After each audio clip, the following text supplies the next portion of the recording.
and all that, that's when you are eating well. I can assure you that is not it at all. So variety of nutrients-rich foods are available that you can buy around or prepare by yourself. You must maintain a balanced meal, which should include all the food substances, carbohydrate, proteins, fruits, and vegetables and dairy. You must take them every day to be healthy. In these days are when young people eat a lot of Indomie, spaghetti. I mean, you are not eating well. Please, if you have to even eat Indomie, you have to prepare it and add all this other class of nutrients we have talked about to make it a balanced meal. Then 2, you must eat moderate portion. Do not overeat so that you can be alert. And also avoid being obese, because when you overeat, you're going to get obese. You will not be alert. And of course, gluttony is wasteful. Then you do not skip meals, because skipping meals can lead to excessive uncontrolled hunger that will make you to overeat at your next meal. So try as much as possible not to skip meals. Snacking can be useful, especially when you are time pressed. And do not eliminate certain foods from your menu. No matter how much you don't like it, to try. Because I know some people, especially the young ones, they don't like vegetables. And you cannot exclude vegetables from your meals. Otherwise, you're going to come up with deficiencies. And if you do this, you're going to deny your body nutrients that will make your body to function optimally. Don't forget that you are here to undergo an academic exercise. So you need properly functioning system so that you can be well. And again, drink water. Drink water. I say it again, drink water. And stay away from Cokes and other sugary drinks as much as possible, because they are just empty calories.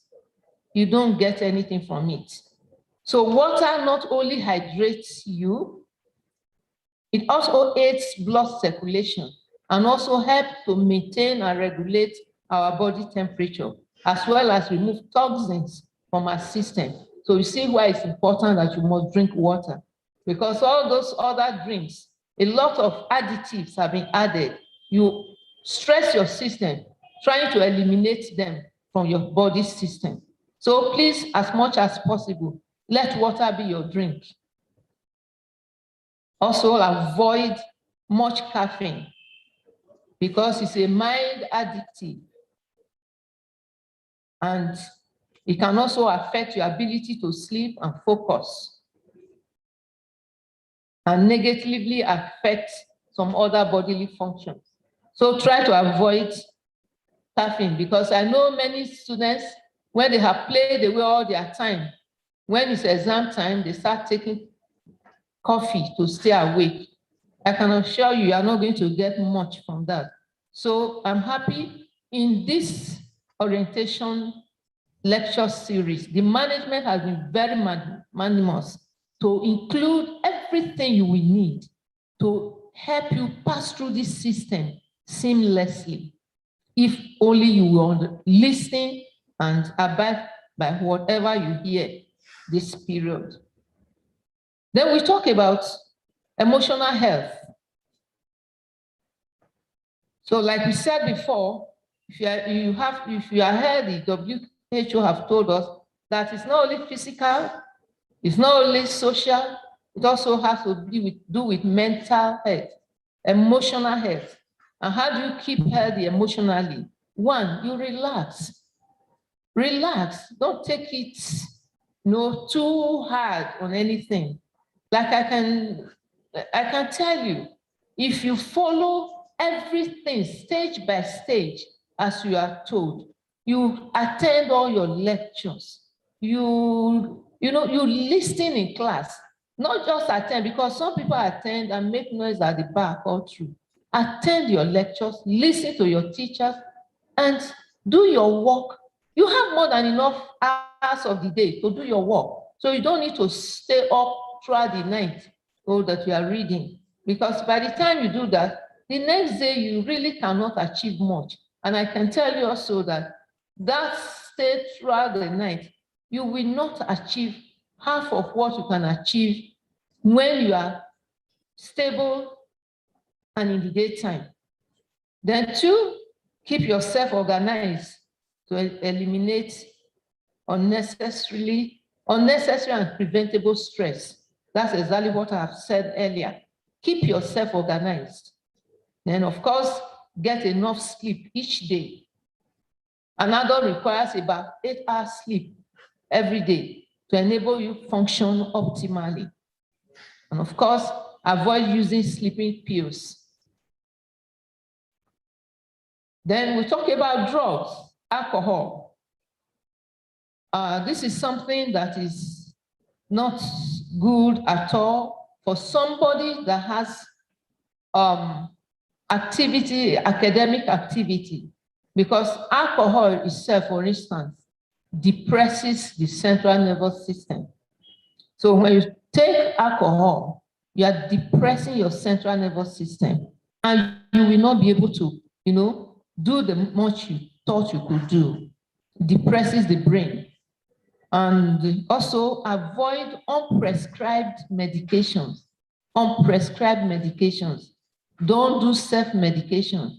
If for any reason you need medication, please come to the medical center. You will see the doctor. The doctor will examine you and write what you need for you for that period, not for you to go and buy another time, or you say, oh, my friend is complaining, there was similar complaint you had the other day. This is what was written for you, you pass it on. No, avoid self-medication. And of course, avoid drugs, illicit drugs. It will not help you. A lot of students have dropped out of school as a result of use of hard drugs, because it's going to damage your system. It's going to affect your brain, your reasoning, your behavior. Before you know it, you drop out of school. Some have become destitute and all that. So please avoid use of hard drugs. It is not good for your mental health. It has led a lot of people to become psychiatric patients, uncontrolled, on the street. That's destiny. That's goal they had. They are not able to achieve it because of use of hard drugs. There's nothing like happiness drugs. Don't be deceived by anybody. As newcomers, a lot of older ones want to make you feel they are helping you. Please be careful. Don't use drugs. It's dangerous. It kills. It derails destinies. Then, of course, social health. Remember, we define health as encompassing 3 areas. Now we'll talk about the social health. How do you get healthy socially? 1, you get involved in lawful activities on campus, such as sports, student union government activities, religious organizations, and even volunteering. All this will help your social well-being. Of course, exercise regularly. Exercise regularly. Exercise does not only help you maintain acceptable body weight, but also improves blood circulation to vital organs. Remember, these vital organs you need to function optimally. And this will improve function of such organs. Exercise also boosts your immunity. So there's every reason to exercise. It also improves your concentration. Because remember the popular saying, all work without play makes Jack a dull boy. So you need to exercise. It will help you. Of course, maintain a healthy body weight. Remember, we have talked about overeating could lead to obesity, and can imagine combining that with not exercising. So you could find that you came here at maybe 50 kg. By the time you are living here, you are living with 80 kg, which is not too good. So exercise and maintain a healthy body weight. You can, like we have said, by eating well and exercising. Thank you. So that is that. Then, of course, we talk about personal hygiene. I have talked already at the beginning of that due to the times we are in. But ordinarily, let's cultivate the habit of washing our hands regularly with soap and water. You know, we don't need to overemphasize this. There's a common saying that cleanliness is next to godliness. And of course, avoid unnecessary and unauthorized travels. If you have to travel, let it be a necessary one. And make sure you take proper permission before you travel, so that you complete your study here, you get your first class or whatever you're able to get, and you're able to show to your parents, and your parents will be ever happy and grateful for that. So we have said all this. If despite doing all this, you still took ill, because we are just mortals, anybody can take ill, what do? So if you take ill, the medical center is there. Like I said earlier, our consulting hours is 8 a.m. to 6 p.m., working days, public holidays exclusive. But that does not mean that we don't take emergencies. We take emergencies 24 hours. Anytime, night, whatever, you fall sick, please come there, we will see you. What we don't like is when you come on such times like the weekend, you come for a problem that has been on for 1 week. That is a call period. We don't have all the hands that are on during working hours there. So you are not likely to get whatever care you think you need at that time. So please, when you take ill, come immediately. For instance, you take ill in the night and you don't have any means of transportation to the medical center, and your case really needs an attention that night, report to your hall warden, who we call the emergency line, health services, and will arrange to get you to the medical center. We have had cases where people call and we send the ambulance there, say, okay, wait, let me brush my teeth. I can tell you that's not an emergency, please. So let us not so abuse that emergency services. So you report, when you report at the medical center, you present yourself to the medical records officer, who takes your detail, pulls out your file, and assigns you to a doctor, who then sees you, prescribe what the doctor finds you need for you, and your file is taken to the pharmacy for the drug or the medications to be dispensed. If you are a bona fide student, that is, you have registered as a student, you have done your medical clearance, all the services, if not all, 99% of the services to students in the medical center is free. You don't pay anything. So let's try and make use of the medical center in the case of ill health. And please, when you also come to the medical center, let's have good relationship with the workers. Don't talk to the doctors or the workers as if they are your servants or whatever. Also give them the due respect that they are in their office. You have come, talk to the doctor, what your problems are. Don't suggest to the doctor, I think this is this. I may talk, lay your complaint and let the doctor examine you and make and arrive at a diagnosis so that you can be properly treated. Because by coming to the doctor and say, I have malaria, already have biased the doctor's mind. Why? Because you think you already have fever. Let me remind you, it's not only fever that it's not only malaria that presents with fever. So when you go to see the doctor, tell the doctor, my body is hot. I feel this way. I'm not able to eat. I feel this way. I feel this way. I feel this way. And the doctor asks you other questions to confirm and does the right thing for you. So on behalf of the Vice Chancellor, the management of the University of Benin, Great Uniben, I join all to welcome you and congratulate you and wish you a healthy stay in the University of Benin. And I want to thank you for listening. Thank you very much, and God bless you.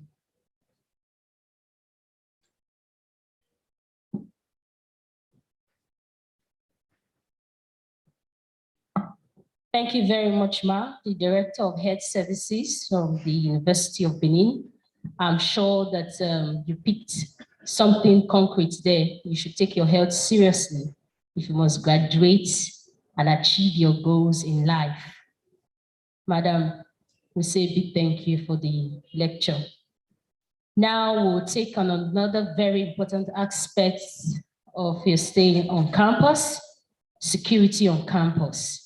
And to talk about the security on campus is no other person than the Chief Security Officer of the university. Help me welcome Mrs. Osa, E.R. Osa Osifo. Thank you.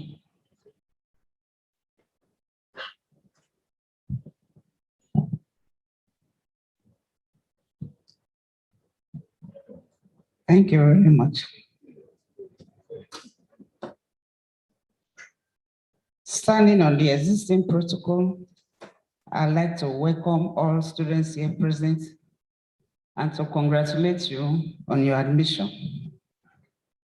Being on campus is a peaceful issue and a conducive environment which we need to look into and to equally tell you how you live on campus as far as security is concerned.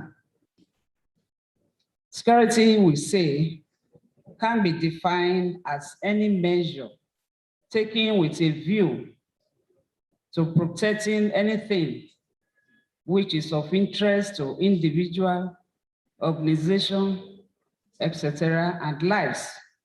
Money and materials are usually essential things in security staff, and also we need to have our own requirements for such protection. Security of lives and properties can also be seen as one of the most important needs of people living in a university environment like ours. University of Benin is not an exception of this. Every normal and law-abiding citizens desires to live in and work in a relatively crime-free environment. In other words, to have a first class in your desired course of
we have the Hall 4, the Hall 5, and Hall 6. So for students who are living in all these hostels, you go to College of Medical Sciences Complex to have and lay your complaint. Then we have Zone F. It's located in Faculty of Engineering. All those in such environments or environs, you can go to Faculty of Engineering to lay your complaint and request for any security guidance. This zone is equally in charge of the senior staff quarters for those who may be having their residence in the BQ or in senior staff quarters. If you have any complaint, you go to Faculty of Engineering. Then Zone G, which is the Faculty of Physical Sciences, just behind here. Faculty of Physical Sciences and Faculty of Life Sciences. You can go to Physical Sciences there to also lay your complaints. We have Zone H, which is the Management Sciences. We have our base there. For those around there, you can equally go. For ICT Center, you can go to Zone G in Sciences. Then Zone I, we have Faculty of Education. Faculty of Education, June 12, and all its environs, you go to Faculty of Education, just at the entrance there, you have your security base there too. Then Zone J, we have it in Geosciences Health Center. For all those in that area, you go to Geosciences there, close to Health Center, to equally lay your complaints. We have Zone K, which is in the Capitol, near Pro Chancellor's Lodge. It is to the extreme. Those living in Hall 6 and Keystone, you can equally make use of that zone in Capitol to lay your complaints. In other words, all the faculties that we have on campus, we have security base located in them. So if you have to complain within the working hour at the faculty, you have all these places you can go to get your security advice. Also with the same in hostel, we work 24 hours daily. There is no time you go to any of these bases without having somebody as security staff to speak to. Other units that also complement security operations are the communication unit, the safety unit, which is the fire unit, and then the main auditorium where we are in, and the Vice Chancellor's office. Crime on campus. Common crime on campus includes stealing, rape, extortion, hostage, exam malpractice, cybercrime, fighting, cultism, indecent dressing and assault, smoking cigarettes and cannabis, impersonation, forgery, dangerous driving on campus, and so on. Now, as fresh students, the very important point to note now is stealing. A lot of you come in with iPhone, Samsung, and expensive phones. These are the periods where we have them rampant in stealing on campus. Because you come in, you are naive. You don't know how to keep things starting from how you live at home. So this period is a period where you have your things being missing or being stolen by your fellow students. So you need to be very, very careful with your properties. We'll now take specifically cultism. As we know, campus, University of Benin is not an exception to cultism on campus. Cultism we may refer to as a strong belief and followership of some individuals in a particular way of life, whether it's religious, cultural, or political. These we can take as what is the meaning and the definition for cultism. The devotees of a particular cult are known as cultists. Whenever it is mentioned, it is always associated with evil.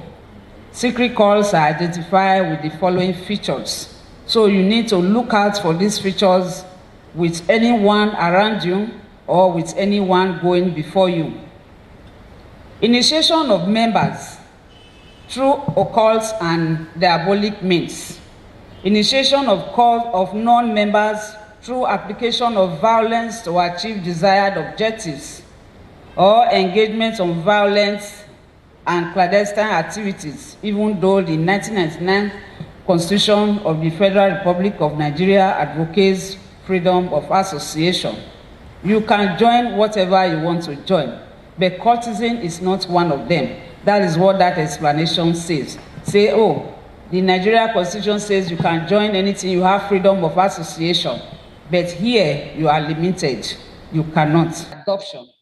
People who want to threaten you, if you don't join this cult, I am going to kill you, you will not graduate. It's a lie. When you have such, report to us.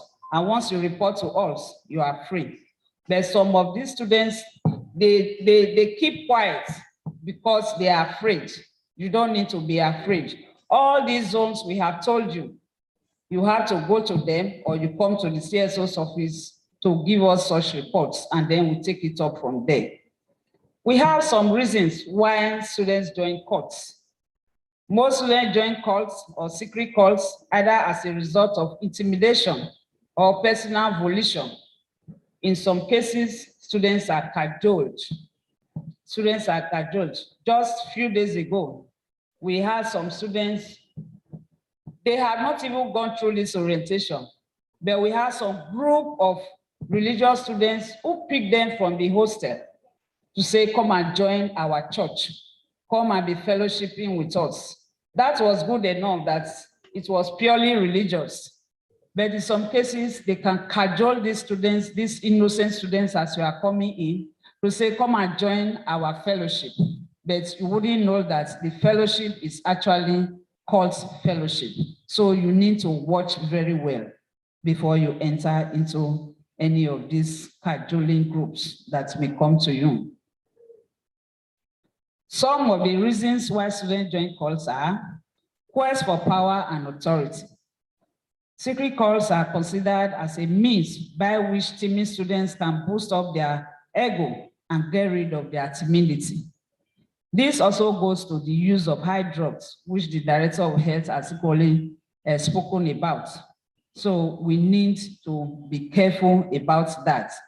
They are also of the assumption that they are above the university authority, a very, very big lie. No one is above the university authority. So if they tell you when you join that society, when you join that secret cult, university cannot touch you, you are digging your grave. Please do not. Economic gains. Some students from poor parental background are easily won over with the gimmicks of cultists because they believe that the cultists are economically buoyant than non-members. That is, they will tell you, this one that you are broke now, if you join this cult, you'll be swelling in money, you'll be swimming in money. It's a very big lie. You will join them and then they still continue to extort you. So irrespective of your parental background, you will scale through after your years of service, of studentship here. Don't join such club. The need to belong. This is common to students from broken homes and poor families. There are some exceptions to this, however. So some students, they come in, they don't feel accepted by their home, by their parents. They feel neglected. So the best way to do is to join this cult. It is not the best. Frustration can also lead students to join cults as a result of economic, social, psychological, and academic failures. When they have tried and they are not succeeding, then they now join out of frustration with the hope that they will be better. These categories of students join cults to vent their frustration on others as a payback. And some also in crime. When you see armed robber came to a home, killed the father, killed the mother, the next thing is that I will have a payback. You now go and join society, go and join gang to have a payback. It is not the best. Desire for supernatural occult power. They believe with their occult power, they can do several things which ordinarily they cannot do. it is also erroneous. From the foregoing, students are advised to take the following precautions. Do not walk late at night, and if you must do, you should walk and move in groups not less than 3 persons. Don't walk alone at night. You should avoid shortcuts at night, especially through the following paths. The paths between the Faculty of Physical Sciences and UAE Computer Center to Faculty of Education. At night, it's usually very lonely, so don't walk alone around that place. The bursary department, through library to halls of residence. Hall 1 roads to Faculty of Social Sciences. They are equally lonely at night, so it is not encouraged that you walk alone in such places as well. Instead of using these routes, you are advised to use the major roads on campus. Again, the moment it is 11 p.m. at night, 11 p.m. at night, remain where you are until 5 a.m. in the morning. Save yourself to help the security save you. When you are in doubt or have a problem, report to the nearest security unit as enumerated above. The security is your best friend on campus because the activities cover the university and the neighboring communities like Ekosodin, Osasogie, BDPA, and the K1 campus. Usage of pedestrian bridge. Students of the University of Benin are hereby advised to make use of the pedestrian bridge by the main gate of Ugbowo campus to avoid accidents. A lot have died through crossing the express road. So please make use of the pedestrian bridge that has been provided for your safety. To avoid accidents, records have shown that some students have been knocked down by some motorists in their bid to cross the other side of the road. Your safety first is very important. The following 4 numbers can assist you in your moments of distress. For example, if you are trapped in a place and you cannot live there, call the following numbers. For the Chief Security Officer, 0805 60 33 169. Second number, 0806 246 3320. For Ekewan campus, for those who are living at Ekewan campus, the overseer number, 081 059 63 123. For the admin officer, 080 33 72 3103. The commanding officer in charge of crime, 0802 33 44 358. For the operation officer, 0803 353 9121. The commanding officer in charge of surveillance, 080 364 59893. Officer in charge of safety, which is the fire unit, 081 111 61 48 4520. I take that again. 081 11 61 4520. In conclusion, security is the business of all. So join us to fight crime on campus and report any security breach to security department for prompt attention. Do not allow your fellow students arrange your party or your birthday party or any other social party for you. If you must celebrate, do not celebrate outside the campus because you may be joining the cult unknowingly to you. You may be joining the cult unknowingly to you if you join parties that is being organized outside campus, because on campus, we will not tolerate it and we will not allow it. So please be guided.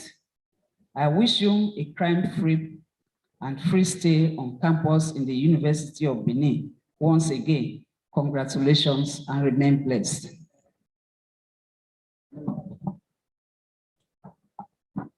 Thank you very much, the CSO of the university, the Chief Security Officer, Mrs. A.R. Osaenio Ini Osifo.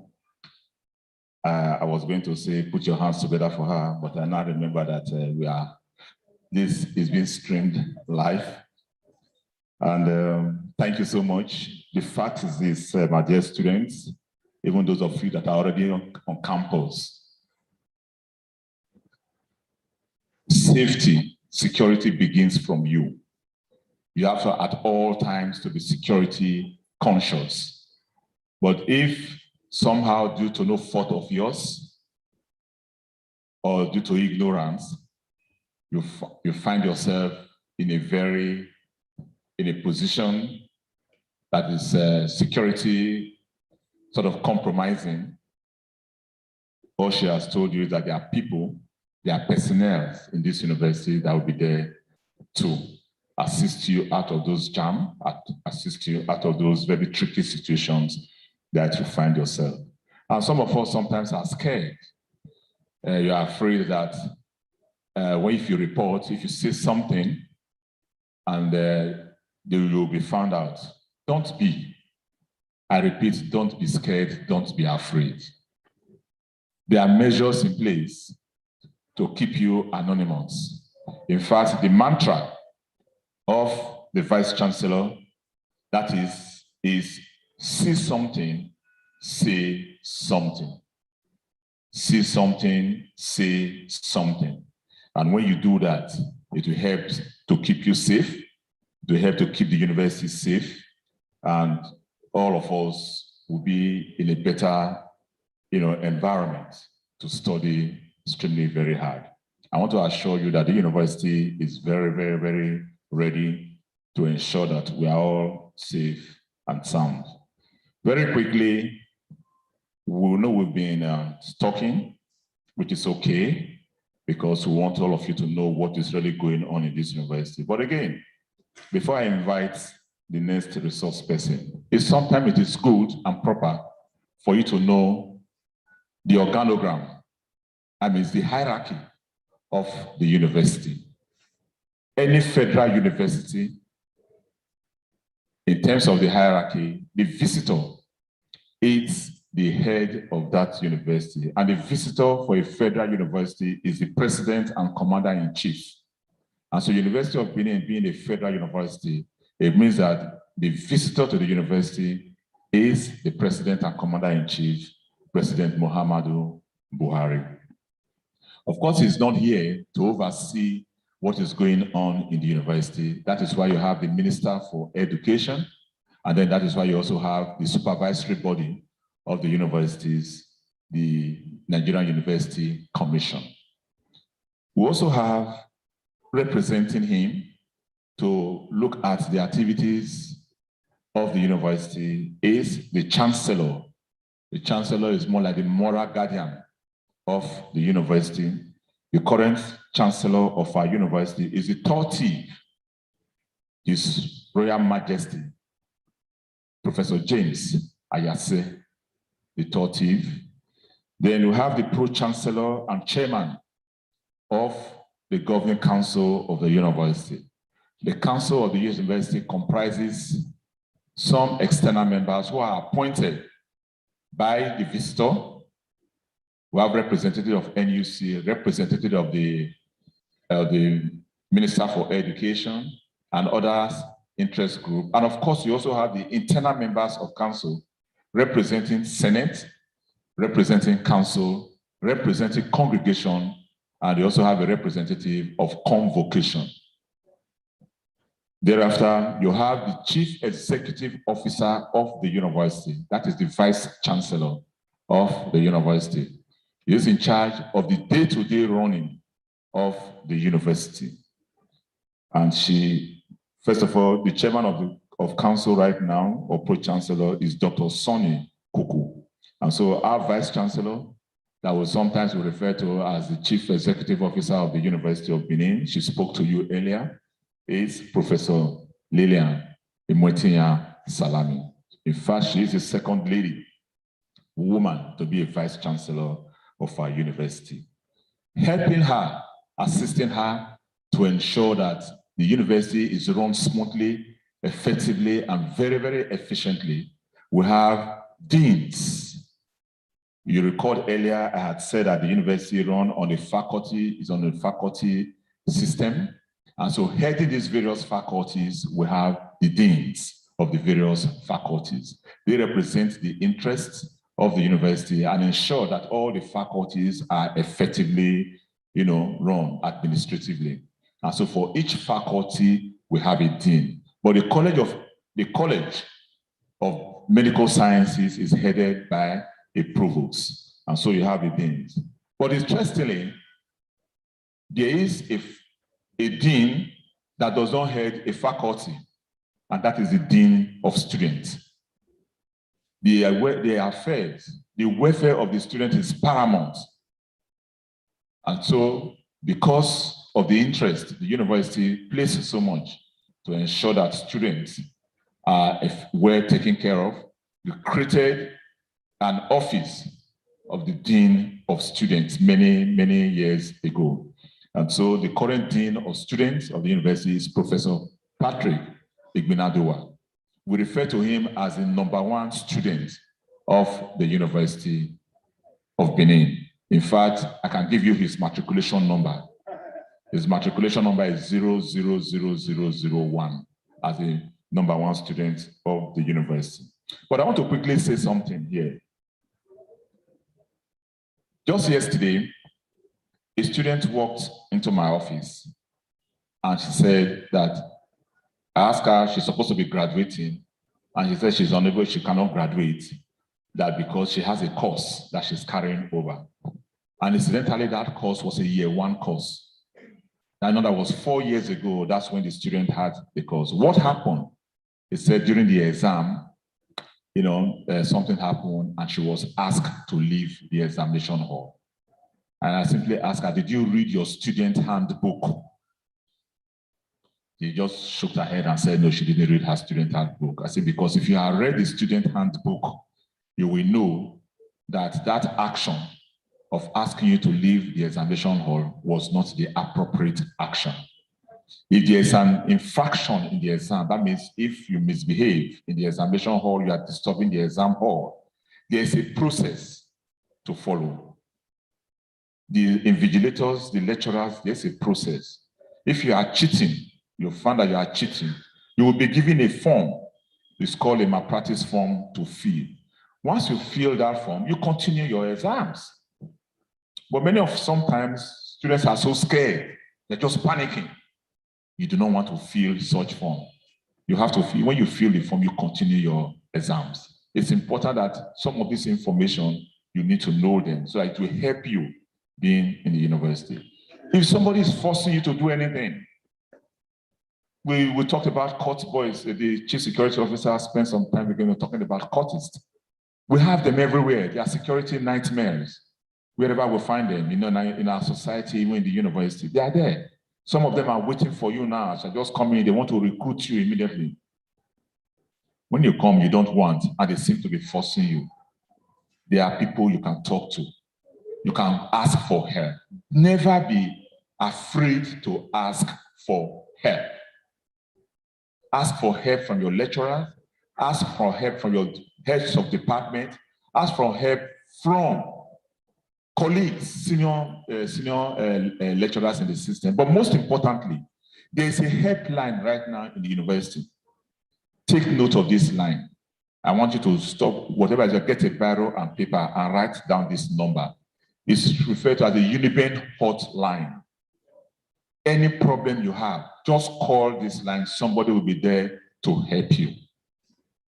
Are you ready to take the number now? Good. The number is 0812 818 0042.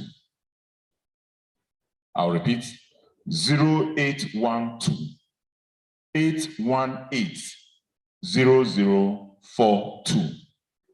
Write this number down, store it. It's an emergency number in the university. If you have a problem, if you are being forced to do anything against your will, it doesn't matter who it is, whether it's other students, whether it's staff, whether it's lecturer, and you are uncomfortable, you need to speak to somebody, call this number and you will get help. There's also a COVID line. We have a COVID line. That is, you suspect somebody is showing symptoms of COVID, or you suspect that you have, or whatever. Don't be afraid. Having coronavirus is not a stigma. We have not noticed now that some persons are ashamed to say that they have COVID or they are related to somebody that has COVID. It's not a stigma. It's not something you should be ashamed of. So ask for help. The COVID line is 080 55 619 250. 080 55 619 2500. My dear students, the university is not a military zone. It's not a military barrack where you think you just come in here and you are not like zombie. No. If there are things that you are asked to do within the limits of the law, regulations, and rules of the university, do it. But if you are asked to do anything that is not within the rules and regulations of the university, ask for help. I will talk to you more about some of the services that are available, but for now, we want to invite someone to come around and have a conversation with you. And the conversation is based on the primary reason why you are in the university, which is what? To study and come out as fantastic ambassadors of the University of Benin and the society in general. Because when you're in secondary school, they will tell you when to read, they will tell you when to wake up, or in the university, nobody tells you to do that. So how do you now begin to manage your time to study in the university? So let me welcome Dr. Regina B. Danham. She's going to talk to you on techniques, methods of studying, and also talk to you on managing your time effectively while you are in the university. Madam, you're welcome. Thank you so much. I want to join others to welcome you to the university. Like the orator said, your reason for being here is to study. But studying in the university is rigorous and requires building skills. But unfortunately, at the secondary school level where you are coming in from, study skills and time management were skills that were not formally taught. At the primary school level, you had your parents, your guardians, the school authorities, teachers and prefects telling you when to do one activity or the other. You have time for your prep, you have time for your meals, you have time for your break. You were being regulated. And now, this might be the first time you come and you are on your own. You take your decisions yourself. So now you must take responsibility for managing your time. Study skills refers to methods, practical ways and activities adopted by students to achieve effective learning. Now you need time to attend lectures, to go for practical classes, to cook and eat. If you are not cooking, to go to the restaurant or cafeteria to take your meals, to cut and style your hair, wash your clothes, attend social, religious, and recreational activities. This can be overwhelming. So you need good time management and planning ahead for all activities. Your planning should be either on a daily basis, weekly basis, monthly basis, or on a semester basis. Some tips on good time management. For you to achieve good time management, you must set your goals. What are the goals? What do you want to achieve? You must let that be at what would direct what you are going to do. Then you should concentrate on one activity at a time. Do not take so many activities. You want to achieve so many activities at one time. You should reward yourself when you achieve a goal. You have set a goal and you have achieved it. You should, okay, today I'm going to rest because I've achieved one goal. Then you should avoid procrastination. A lot of students do this. You are given assignments and you have to put in the assignment in 2 weeks' time. You say, oh, today I still have 14 days. I will do it tomorrow. Tomorrow comes, you still say, oh, I still have about 13 days. I will do it. What you can do it immediately and avoid procrastination. Then set personal deadlines. Your assignment is a 2 weeks' time, but you yourself, you can say 1 week, I will finish this assignment in 1 week and follow it through. Then avoid burnt out. At times, because you have procrastinated, and now you find out that you just have a day to achieve what you are supposed to do. You now decide to take pills that will not make you sleep, and you decide to read all night. You are not helping yourself in any way because the following day, you might be useless to yourself. Then you must get enough sleep and rest.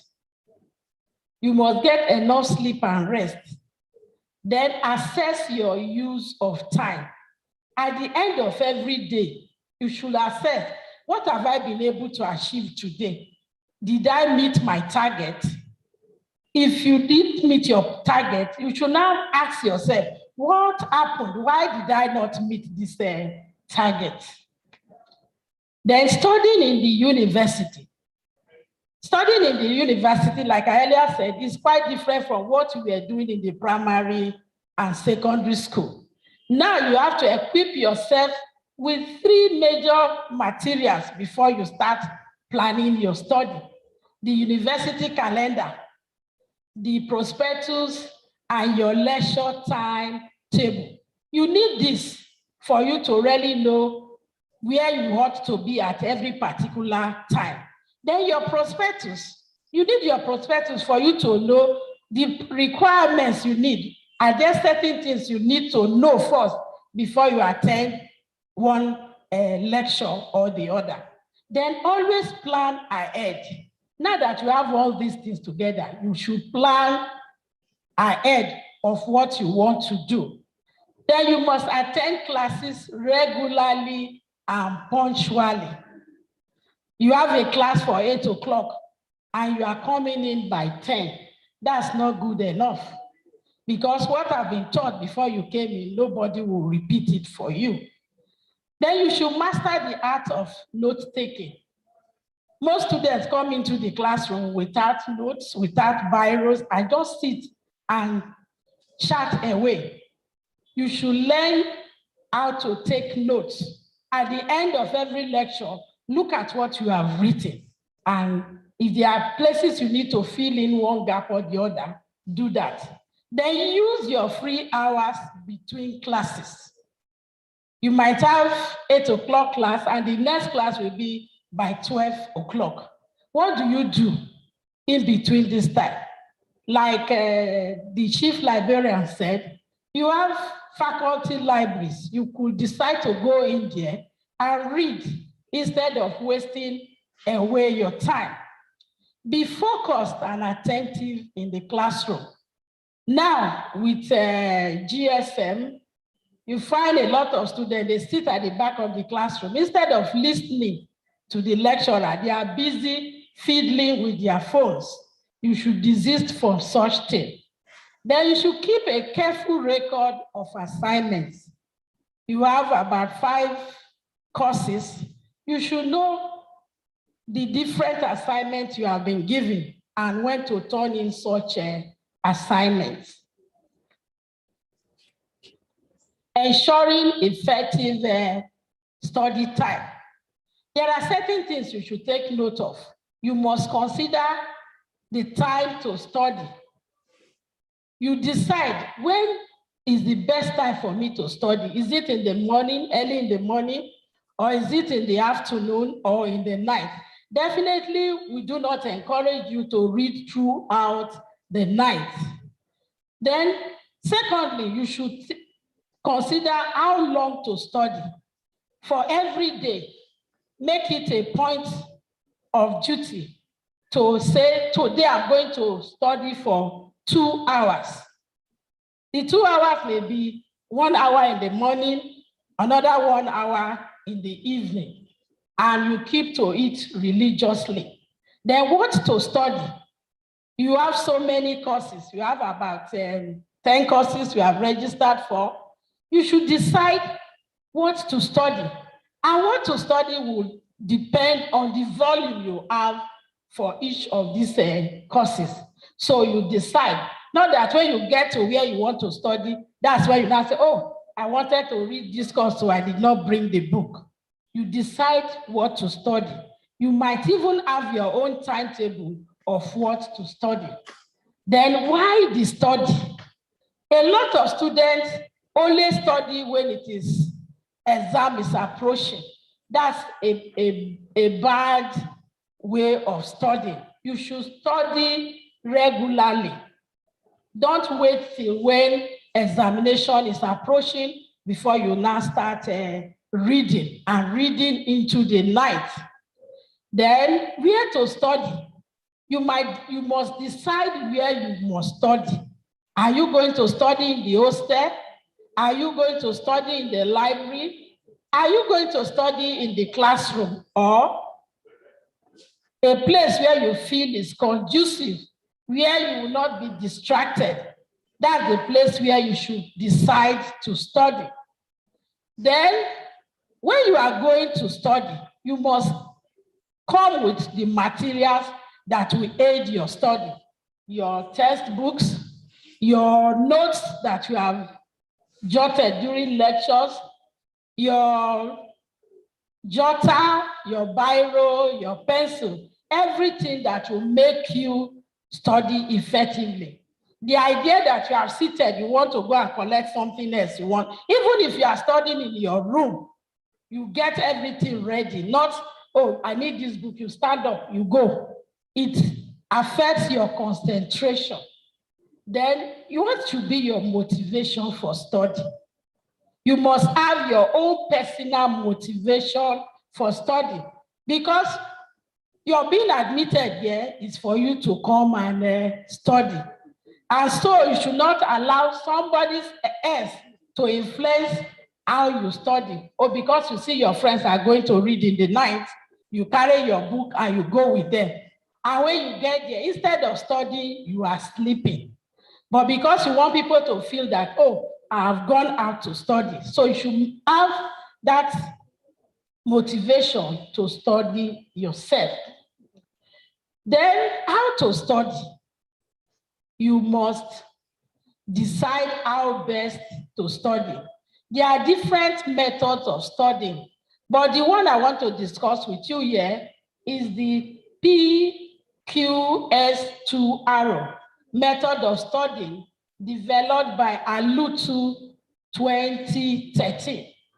P stands for preview, Q stands for question, S for study, the first arrow for recall, and the second one for review. In preview, what do?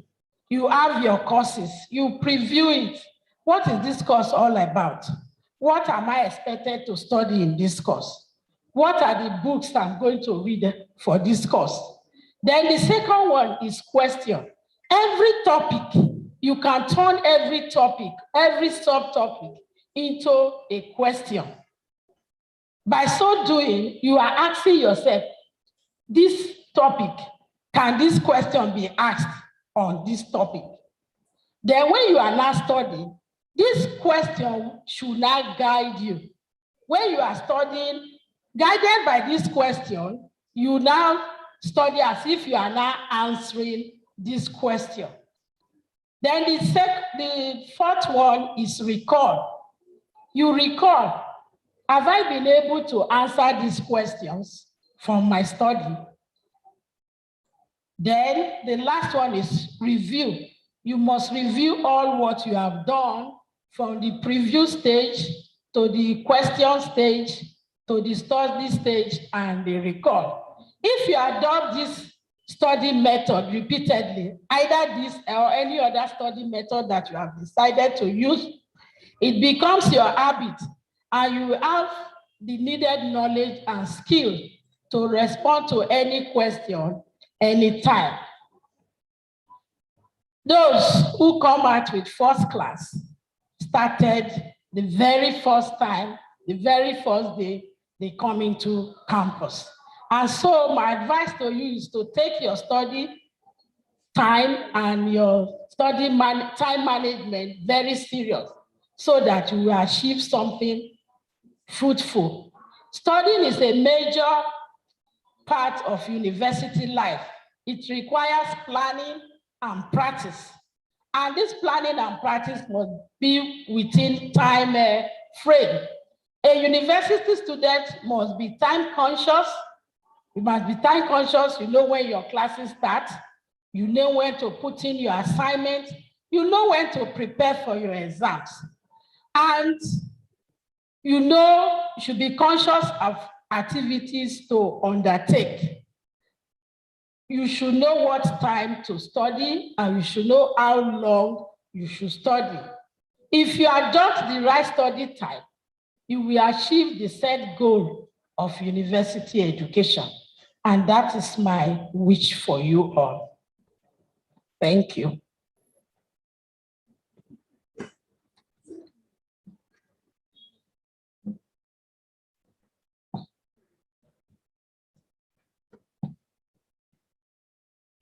Thank you very much, Ma. We appreciate that. Next, to speak on the counselor and you, I will now call on Dr. Mrs. Benny Okay, a Deputy Director from the Students Guidance and Counseling Center of the University. Dr. Mrs. Okay is a counselor, and we assure you that you're staying in the university, even though your parents are not physically present, but you have parents here on campus who would be here to give you a listening ear, to hear you out on everything you need to find out and to guide you as you stay in the University of Benin. Dr. Mrs. Okay, please.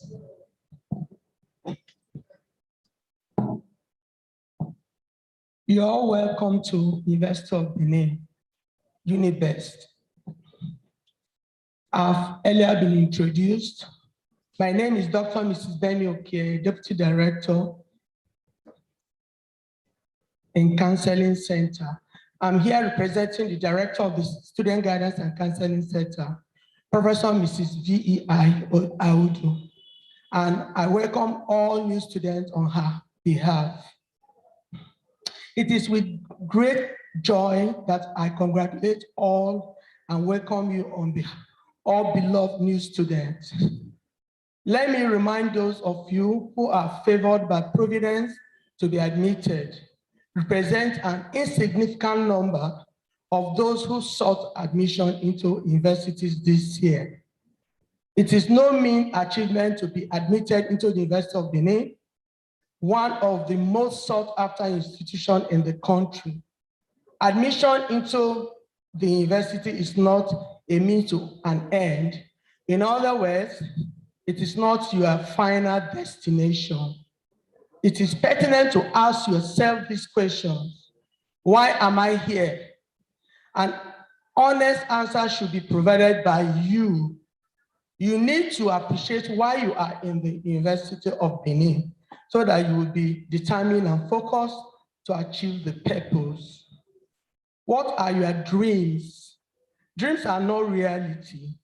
You must be committed in translating your dreams into reality. I encourage you to take your studies seriously in order to achieve academic excellence and make your parents proud. I want to seize this opportunity to encourage you to visit the Student Guidance and Counseling Center situated within the Hall of Residence, close to Hall 3, whenever you need information on academic, personal, social, and career issues or challenges. Professionally trained counselors are available in the center from 8 a.m. to 4 p.m. Monday to Friday. And we offer online counseling, which takes place 24/7. Our experience has shown that many students do not seek assistance early from the center until they are overwhelmed by the challenges which they face, such as poor academic performance, sexual harassment, family-related problems, relationship issues, poor management of leisure time, and coping with stress, among others. A stitch in time saves 9. Avail yourself of our dedicated and reliable counselors capable of assisting you to overcome academic, personal, social, career, and other related problems within and outside the university. A counselor, as you earlier heard, is your friend, and who is always empathized, will always empathize with any challenges you bring before him or her. Confidentiality is the key to counseling. Ensure that any challenges you bring before a counselor is kept between you and the counselor, and you are sure to get relieved or solution to such problem related. For counseling, I encourage you to call or send SMS to the following counselors' helplines: 080-584-14598, 080-584-14598, 080-2893-4198, 070-64-63-26-24, 080-2916-5037, and 081-860-50028, 081-860-50028. I sincerely wish our new students a blissful and successful academic pursuit in University of Benin. Thank you very much.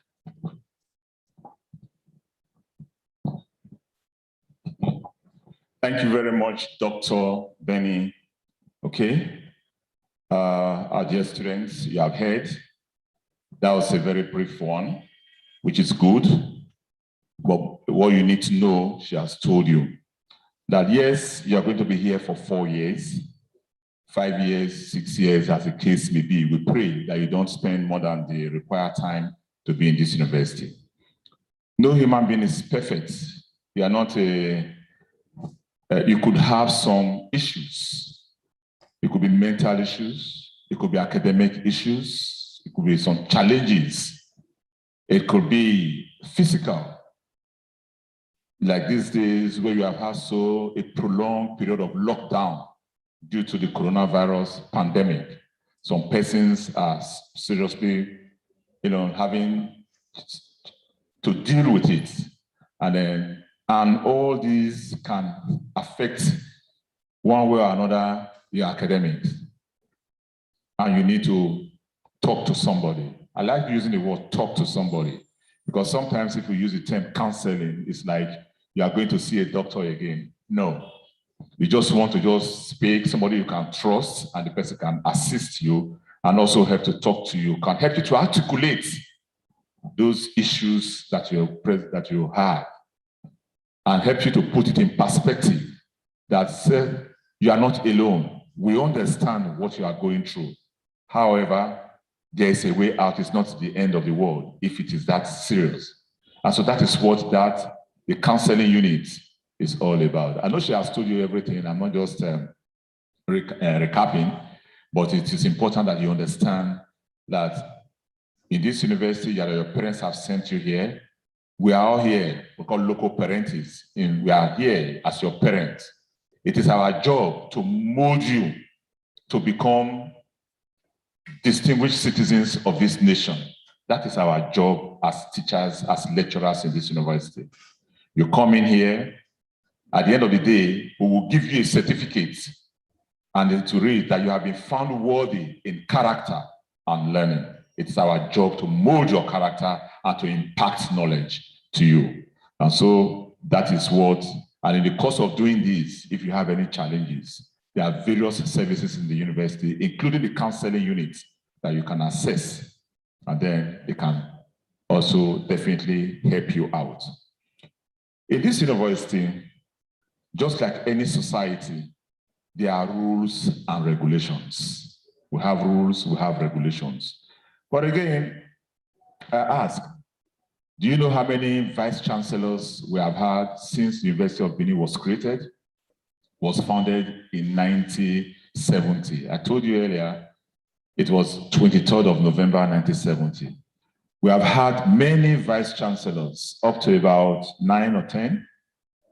And let me give you their names. The very first vice chancellor of this university is Professor Glenn Phillips. He's a white Englishman. As soon as the university was founded, he was the one that was the pioneering vice chancellor. Some years later, out of, I think, ill health, also he had to step aside. And then we now had the next vice chancellor was Professor T.N. Yusufu. After Professor T.N. Yusufu, Professor Adamu Beke became the next vice chancellor of this university. In other words, Adamu Beke was the third vice chancellor of our university. After Professor Adamu Beke, we had the very first female vice chancellor in any Nigerian university. She was a professor of mathematics from then Bende State, Professor Grace Alele Williams.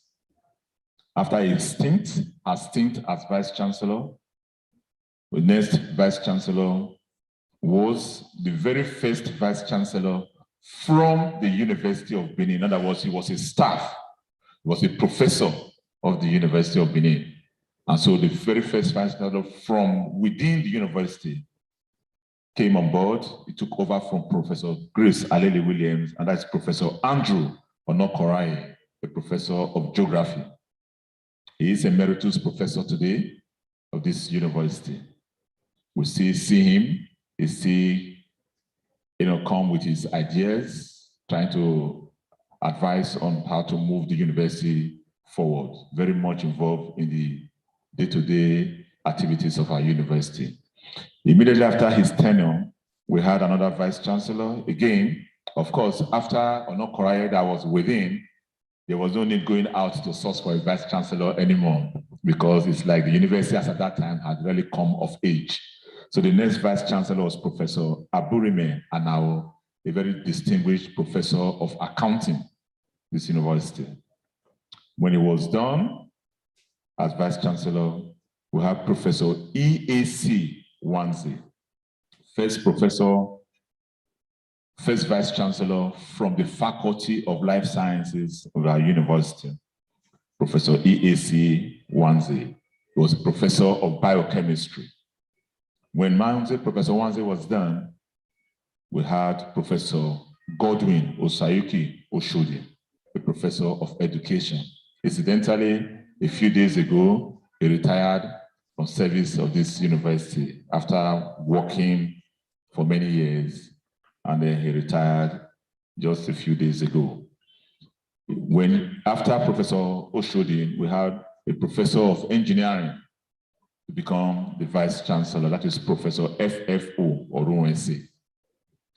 And 2 years ago, about 2 years ago or less, when his tenure was done, we have a new vice chancellor, also a professor of education, the current vice chancellor, the very delectable, the very beautiful Professor Mrs. Lillian Imotinya Salami. So, our dear students, that is the list of all the vice chancellors that have piloted the affairs of our university. Before we are done today, I will probably give you a list of the registrars that have run the affairs of this university and other information. But at this point, let me invite to come forward and tell you some of these rules and regulations. We'll tell you to get the handbook. But again, we are also not unaware that some of you may get the handbook and you will not read it. Everything you want to be told, we will tell you, because that is our job as lecturers, as teachers. We will tell you. So, but ignorance, as they say in law, is not an excuse. These rules and regulations are there for a purpose. And a very distinguished personality from the Student Affairs Unit of our university is here to tell you about these rules and regulations that will guide you in this university. And so I want to welcome to talk to us rules and regulations for students in this university, Reverend Dr. B. Oyebo. Thank you.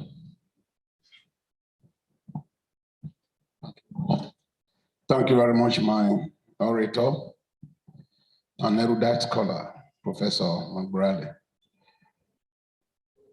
May I crave your indulgence to please stand on the existing protocols, as it were, but permit me to first and foremost say very big congratulations to our amiable, indefatigable Vice Chancellor of the University of Benin that has set a new dynamic pace, a new lease of life in the entire University of Benin, Professor Lillian Imotinya Salami.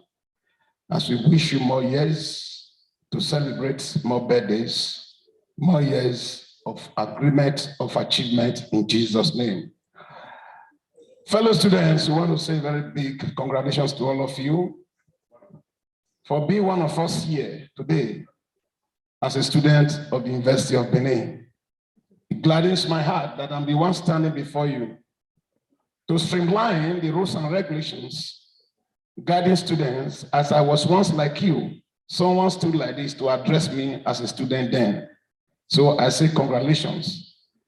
As it connotes, rules and regulations are just but blueprints or guidelines, template or code of conduct for a society, groups of students, as the case may be, as you are one of the mentors of today. When we talk about rules and regulations, we are talking about the guidelines you ought to obey at all times, quite different from the one you obey at home. And let me quickly let you know that you are now in a new terrain of life, different from that of your homes. And sequel to that, you must obey the rules and regulations as spelled out by the University of Benin, amongst which are as follows: that all students must come to campus with the following prevention materials. 1, face masks, as we earlier highlighted to you by Director of Health Services. The use of face masks is very, very compulsory. Face shields, hand sanitizers of a minimum of 500 milligrams. Then there must be if you look at the main gate we have, no face masks, no entry, which means it's very, very paramount that you must come to campus with your face mask. And then to that, you must avoid overcrowding, staying where you have a lot of crowd, practice regular hand washing, using soap and hand sanitizer. Any symptom of COVID-19 should be reported promptly to the PEO in charge of your hostels or in your unit as the case may be. And I know that the number for the COVID-19 team had earlier on been given to you. I may not want to repeat that. Students must maintain high sense of discipline, morally, academically, and otherwise, if you must stay here in the university. You must also subscribe to the use of see something, say something. You are also advised to join only, and I repeat, to join only registered club and association in the university. And therefore, all nocturnal groups or clubs, as the case may be, in the form of secret courts, society or clubs, are banned, totally banned. All social activities, if any, must be carried out with permission from the dean of students in accordance with the rules and regulations laid down by the university. Handling of staff by any student or students, as the case may be, we attract maximum sanction. Students, of course, must not be involved or indulged in examination malpractice or misconduct, as the case may be, which also attracts severe penalty. But let me digress to center my piece on those as students, as resident students in the University of Benin. This basically applies to you. That only bona fide or registered students of the university are allowed to live in the halls of residence.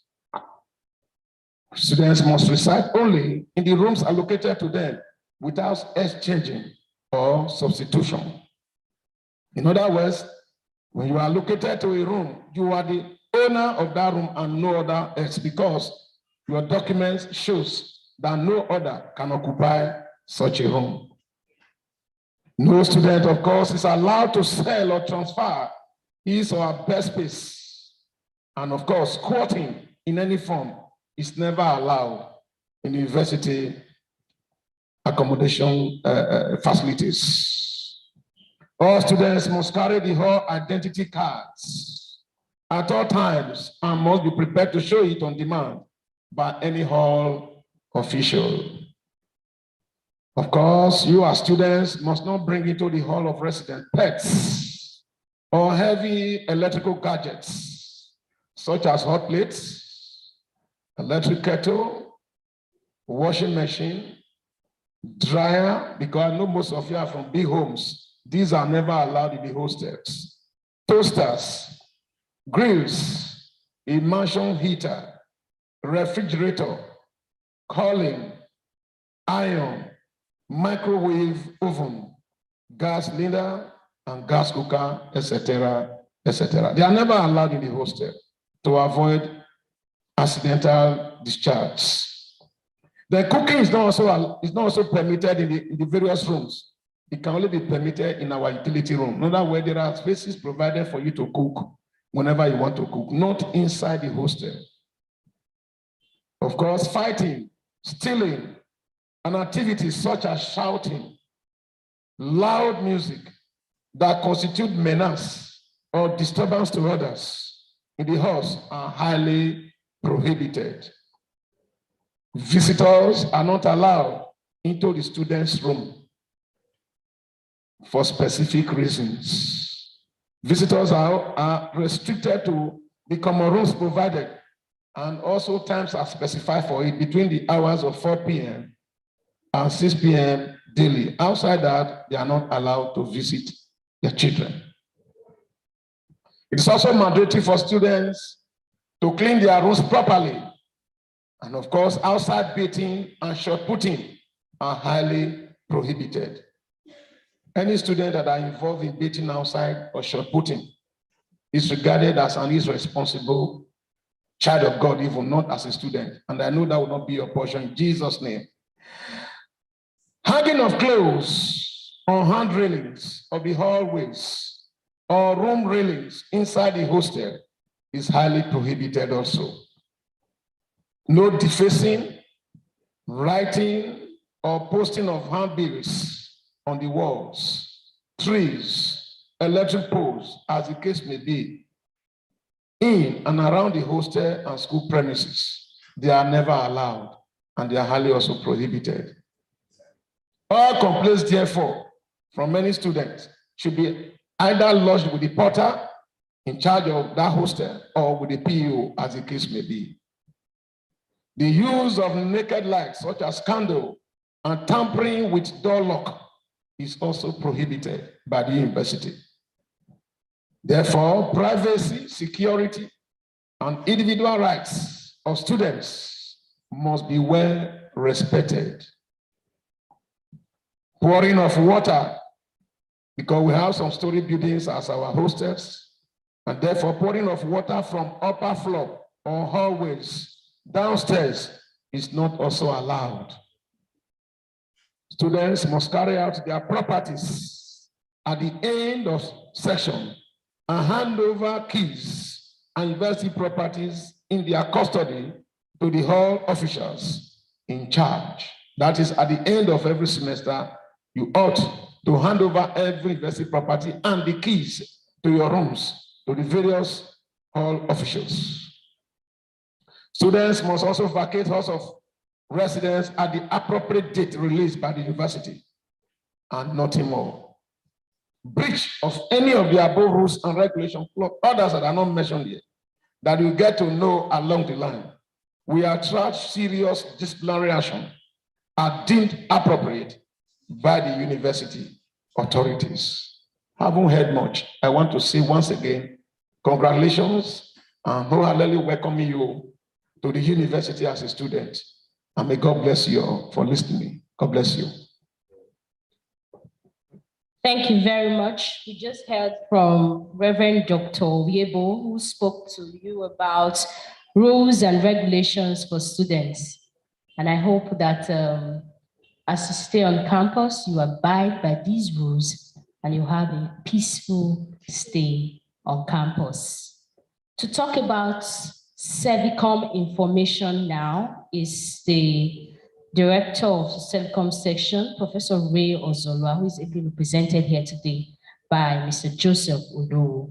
So we invite Mr. Joseph to the microphone as he takes us on Servicom information. Mr. Joseph, you're welcome.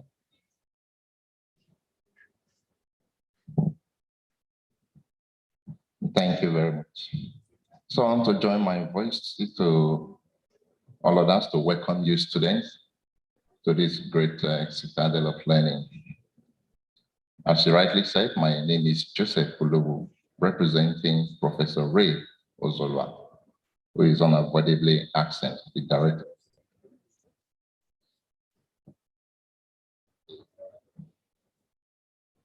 The director of Servicom.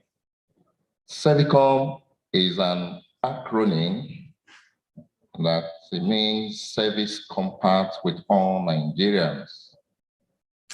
It was established on the 21st of March, 2004 by former President Olusegun Obasanjo.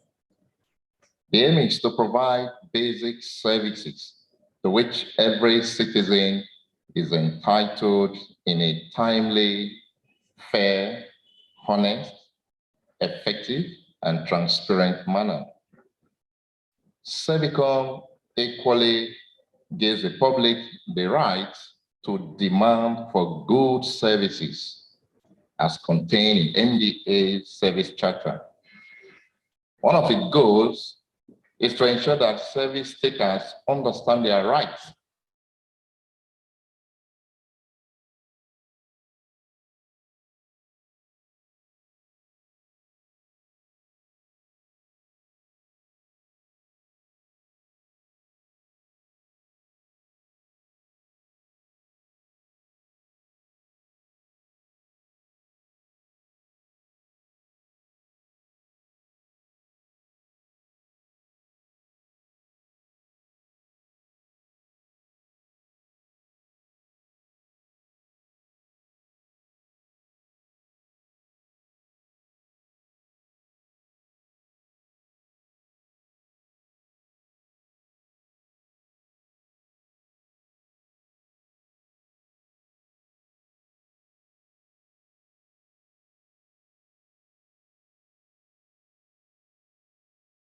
all the staff in these places are up and doing.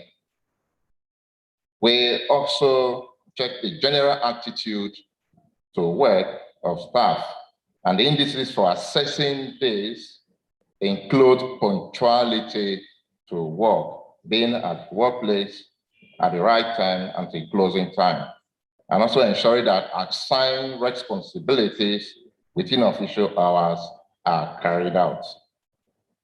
We also ensure that examinations are conducted in a fine manner and also check to ensure that malpractices, whatever kind, is avoided, if not totally minimized. And monitoring of cause of residence, we also do that routinely to ensure that staff members are available at our posters to attend to student needs. Illegal sales of books, collection of money, including sorting, it's something that the unit is at the forefront in fighting against. Because there are some lecturers who are involved in the sales of unapproved textbooks by the university using class representative. So the unit is against this, and we ensure that this is being fought to an end. The only books that student is allowed to buy are textbooks that the university approve, and you can get them in the university bookshop. Sexual harassment is another vices that the unit is against. So Servicom handles reported cases of sexual harassment. So students, don't be scared. If any lecturer is harassing you sexually, you can report to this unit. We are there for you, and your identity is highly protected. Extortion by staff. The university is against any form of extortion by staff in any guise. For example, there were instances where students were compelled to pay 2,000 naira for practicals, and this was money that the university did not approve. So Servicom intervened, and that was stopped. So our advice for fresh students is this: abide by the rules and regulations of the university so that you can graduate successfully. Avoid antisocial activities, association and vices like occultism, examination malpractices, alcohol and drug abuse, fighting, reckless driving, and so on. Use university facilities with utmost care. Be honest in your dealing with all members of the university community.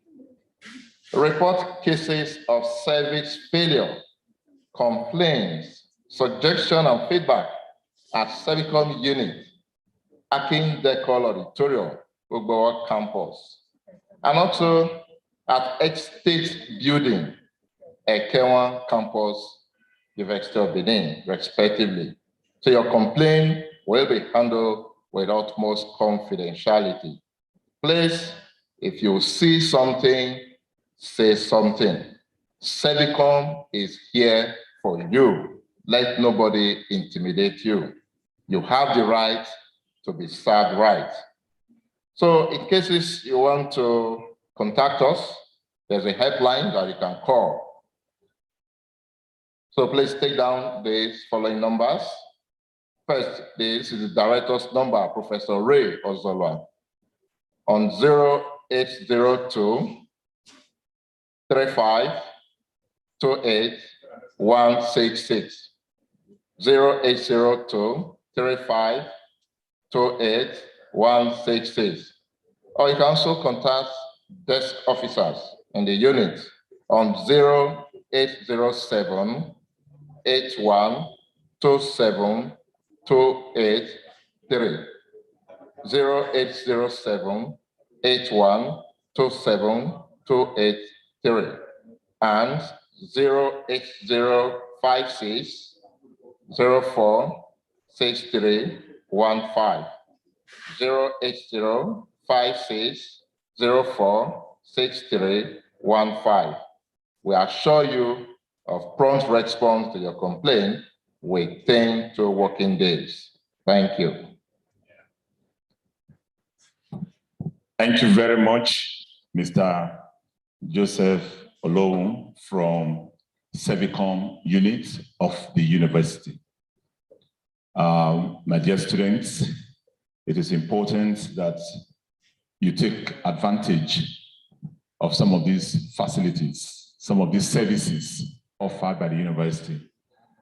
It is not just to put it there, it is for your own comfort. It's to ensure that you are comfortable in the system. And at the end of the day, it is expected that with all these services at your disposal, you should be able to come out of the university in flying colors. Earlier, I had told you that we have, I listed to you the various vice chancellors that have gone through this university, who have been vice chancellors at one time or the other. But let me also quickly let you know who the former registrars of these universities have been. Why registrar? Why registrar? In the organogram of the university, we have, in terms of institutions now, we have the highest organ, policy-making organ of the university, and that is the council. The council of the university is headed by the pro-chancellor and chairman of council. They are in charge of so many far-reaching decisions, especially in terms of policies that guides the university in attaining its missions, its objectives. After that, we have the next category, which is the Senate. The Senate of the university is made up of the chairman of Senate, and the chairman of Senate is the vice chancellor. And in our case, that is Professor Mrs. Lillian Imotia Salami. The Senate of the university comprises all professors in the university. Also, members of Senate include all heads of department, all deans, directors. They all make up the body of Senate. And so they are distinguished senators. So it's not only in the federal government, the National Assembly, we have senators. Even in the university, we have senators. Senate is responsible for all decisions that has to do with academic activities. When to resume, when to close, when to academic calendars. Your results have to be approved by Senate. It is Senate that will confer a degree on you, that you take the results presented to the Senate by the department to the faculty, and the faculty will in turn present the results to Senate, and Senate will ratify it. And then finally, on the day of convocation, the Chancellor will formally confer on you your certificates as a graduate of the university, either first degree, second degree, or third degree. Now, the Senate has the Secretary of Senate is also the Secretary of Council, and that is the Registrar of the university. So sometimes we say the Registrar and Secretary to Council. The registrars that have served this university, we have John Oduara, may he so rest in peace. We have Mr. Amadine Emina, used to be a registrar. Yeah. We also have Mr. B. Akukuma, the former registrar of this university. We've had Mr. Aro A. Williams, who has also been a registrar in this university. I have Mr. E.I. Ayao, Mrs. MNN Idehen. We've had also Mrs. G.O. Ogbogodo, Mrs. O.A. Oshodi, and the current, okay, we have also had Mrs. Ojomo as the registrar of this university, and the current registrar is Mr. Ademola Bobola. Among the different groups, again, in terms of institutions or systems in place to carry out some very different activities, we also have congregation. The congregation of the university is made up of all academic staff of the university. It's made up of all academic staff and graduates who work in the university. They make up congregation. And again, congregation is headed by the Vice Chancellor. So if you are working, if you are a staff of the university,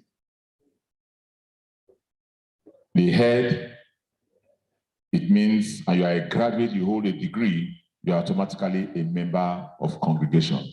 And as a member of congregation, you have a representative in Senate who represents that body of congregation in Senate. And you also have, and this is done by an election. A special election is called, members of congregation come together and they elect 4 persons or they're about to be their, to represent them in congregation. After congregation, we also have convocation. When you graduate, you become an alumnus of the University of Benin. I am an ambassador of the University of Benin. So convocation is a body of graduates of the University of Benin. And everybody, as soon as you get a degree of this university, you become a member of convocation. So it's important that even when you graduate, somehow you still find yourself linked to the university. Your umbilical cord is not completely severed from the university. Different ways, different by alumni association and all, you make your contributions to the university that has made you what you are. Why I was saying this, we're about getting to the last but one topic where we need to talk about today, and that is a problem that is currently ravaging our youths of today. Some of them see it as is the aim thing. To belong, you must take a drug. And many of these drugs are illicit drugs. They impair your mental ability, they impair your physical ability. And more distressing is that morally, we are not susceptible to so many things. To talk about the menace and ways of curbing this drug abuse, who better to talk about it than the #1 student himself, the Dean of Students, the man that has put this orientation program together, is a professor of pharmacy, Professor Patrick Igbenadowa, curbing the menace of drug abuse in our campuses. The Dean. Thank you, Orator, for the wonderful job that you've been doing since morning. That's so great. And I welcome all the new students to campus. And as you come, wish you a fruitful stay on campus. You've been told about the need for you to study very hard. And that is the primary reason why you are here. You've also been told to be security conscious, so that if you have any issues, you know the relevant places to go, who to talk to. I've been asked to talk to you on curbing the menace of drug abuse in our campuses. Now, primarily, we want to ask, you will love to ask me, what is drug? How is it different from a medicine? Well, drug primarily is any substance that you take that alters your body functions or your biological functions through its chemical actions. In other words, anything that affects your body, that changes the chemistry of your body, is actually a drug. What is then medicine? Medicine are those compounds that you use for the purpose of easing the symptoms in your body, preventing diseases, and to cure any disease or problem that you have. In other words, medicine is for a particular purpose. In other words, curative, preventive, treating yourself. Now, when you talk drugs, in pharmacy, drugs are divided to about 7 schedules, from Schedule 1 to Schedule 7. Now, there are those drugs that are basically in Schedule 1 and Schedule 2. They do not have any usefulness to human being. They don't have anything they don't have any usefulness. Those ones, those particular drugs are banned because there's no usefulness. We've not been able to discover the purpose, something to use them for, that they will be useful to humanity.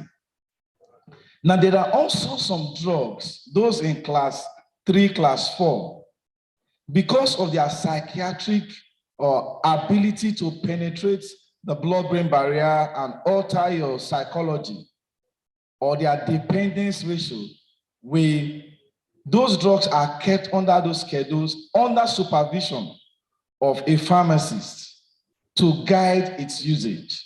And then there are also what we call the over-the-counter drugs in Schedule 7, like paracetamol, which you can buy across the counter. So there are regulated drugs. There are drugs you shouldn't even touch. There are drugs that are used in medicine. Now, just like every other thing in life that is good, drugs are good. Like I said, the useful drugs, we use them to treat ourselves, to make ourselves well. Now, just like every other thing in life, there are we can abuse anything. Not even water can be abused. So every substance can be abused. If I tell you that paracetamol can cause liver problem, as safe as paracetamol is, if you take it excess, you can have liver problem. So the important thing in life is first, moderation. You must learn the law of moderation. Don't do anything in excess. The moment you go out of excess, you either begin to misuse that thing when you use it for the purpose for which it is not intended, or you abuse it. So you must guard against misusing drug and abusing drug. Now, I will just mention some of those substances that are very common in our environment and why you should be very careful of them. Number 1 is alcohol. The Director of Health Services spoke to you about this.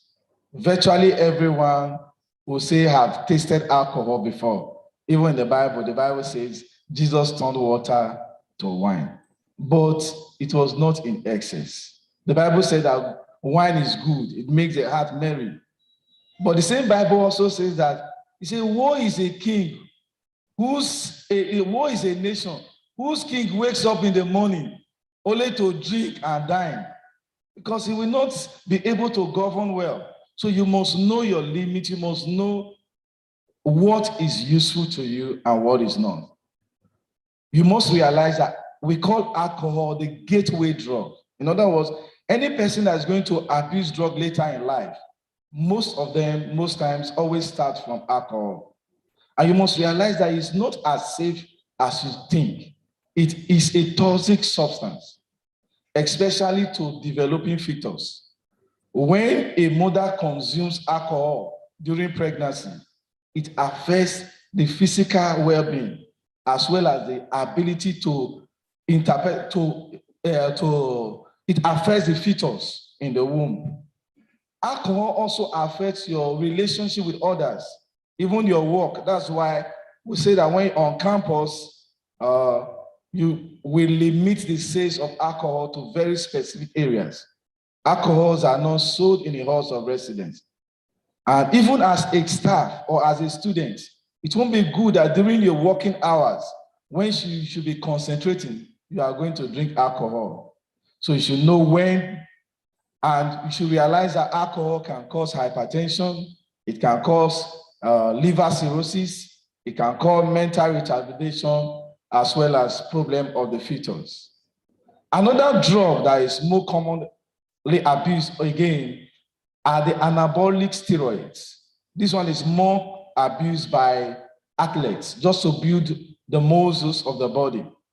And they are normally used by athletes just to build their muscles. And even now, many athletes are banned or they have been disgraced. They have brought shame not only to their family, but also to their community and their country.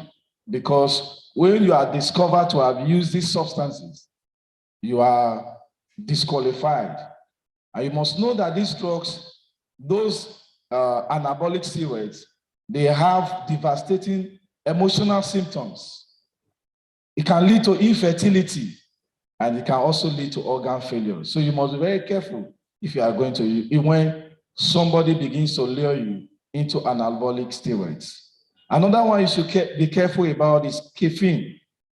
That's the chemical compound in even in Coke. Yeah, that's bad as that. The trouble with in cola, in coffee, they all contain the same compound, caffeine. And like I've said, this compound is a habit-forming drug. But when we say habit-forming, you start taking it small. You are using it. With time, you become dependent on it. It hooks you on it. And once you are addicted to it, you are a student, you start using cola to read. Instead of you to start reading from day one, you wait for day 0, the night of the exam, to read everything. And you say, I will not sleep. You put your leg inside water. You will not sleep. If you have started working hard from day one, you won't wait for the last minute. You start taking cola. You start using Nescafe to read. What happens? Like I said, it's habit forming. And before you know it, this drug can produce what we call palpitations. Your heart begins to beat very fast, tremors. Anxiety, you're already anxious for the exam. And now the drug is adding to your anxiety. Third one you should note is cannabis. We all know cannabis, the one we call Morocco, and it's an illicit drug. If you are found with it, you'll be arrested by the security and you'll be handed over to the police. Note also that cannabis can cause infertility as well as poor difficulties in sexual performance and lack of motivation. I could go on and on and on. Nicotine, the active substance in cigarettes. In the last inaugural lecture we had, the speaker told us, he showed us a picture of a normal lung and the one of the person that had been taking cigarettes. The man taking cigarettes, his lung was completely black, whereas the normal one was well vascularized with red blood. And he told us in that inaugural lecture, if you were smoking, disease, and as students, don't start what you cannot finish. Don't start what will kill you. Those who produce the cigarettes, have you not read at the back? They will write by themselves. The man that those that make it right, smokers are liable to die young. Do you want to die young? I can answer for you. No, please don't die young. Why am I begging you? Because you have a glorious destiny. There are those that are waiting for your destiny to shine so that they can shine. If you die, those ones cannot come up. That's why we are talking to you. Cigarettes contains over 200 chemical substances in it. You have tar. Some of them are carcinogenic. They cause cancer.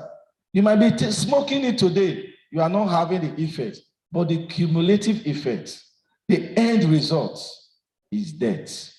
If those who gave it to you to go and use are telling you you can die young, please avoid it. Lastly, I'll just mention another drug that is very common in our environment, tramadol, rohypnol. Please avoid them. These compounds, opioids and sedatives, they are not good for your health. Yes, you can take tramadol for very strong pain. It's a medicinal compound. Like I've told you, all drugs are poisons. All drugs are poisons. We only use them to control you, looking at the risk-benefit ratio. So don't take drugs on your own, except you are given by the physician. You don't need tramadol to stay strong. You are already strong. You are wonderfully made by God. If you need strength, ask God, He will give you. If you need wisdom, ask God, He will give you. So you don't need tramadol to look strong. You are already strong. Now, I just want to talk to you briefly on what are those things that you need to look out for yourself or your loved ones. Ask. Things that can give you a signal that this person might be predisposed to drug use. I'll just mention a few. Number one, when you look at the person, always have drug paraphernalia around him, or sign of used drug and drug paraphernalia. For example, you see the person always looking for rolling paper. You go to your child's room and you look for rolling paper, your neighbor is rolling paper, pipes, small decongestant. It shows that this person, ask yourself, what is my son always using this rolling paper to do? Or you see some leaves, ashtray, boards, part of plants inside his pocket. You bring out his pocket at times, you see some leaf inside, you see some seeds. It's a signal that this person might be predisposed. These are signals that you should look out for.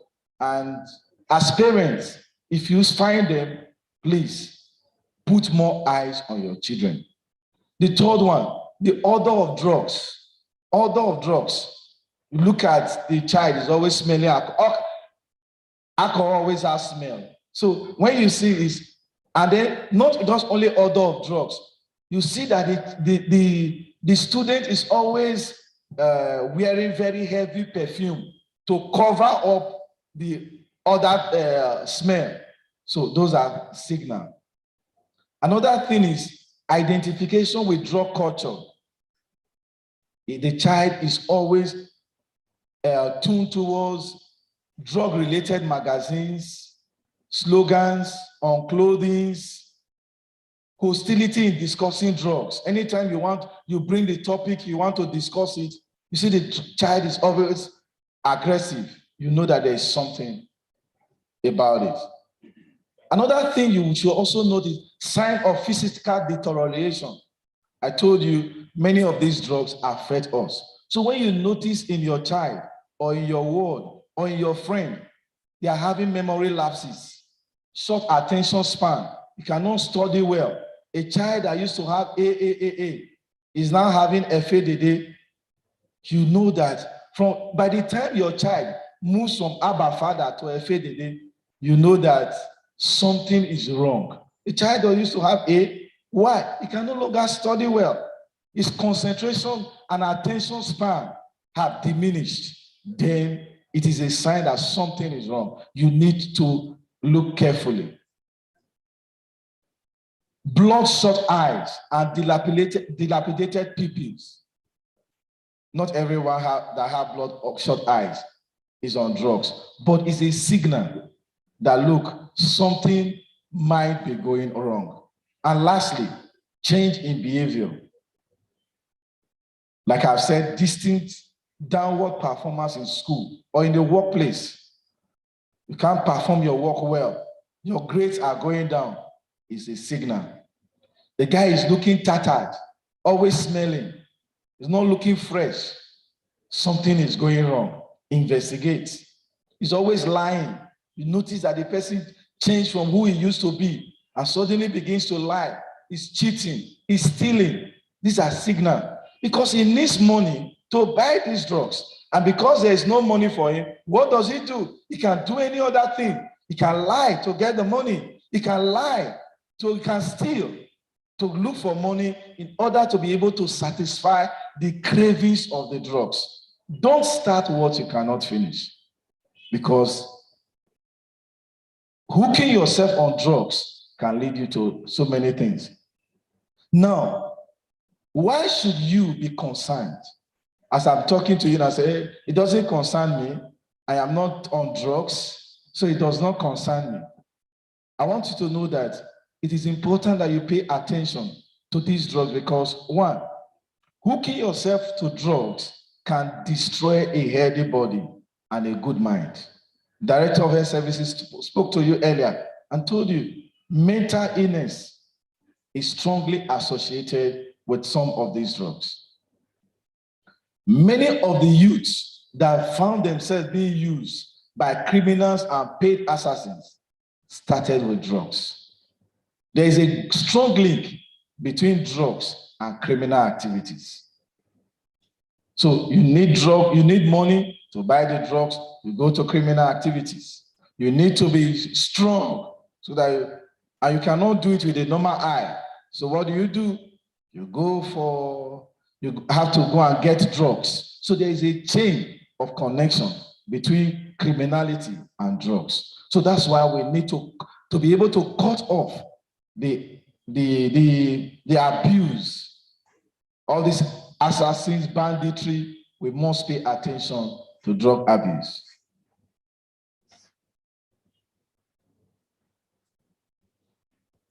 Like I said, most drugs can affect your physical and psychological dependence.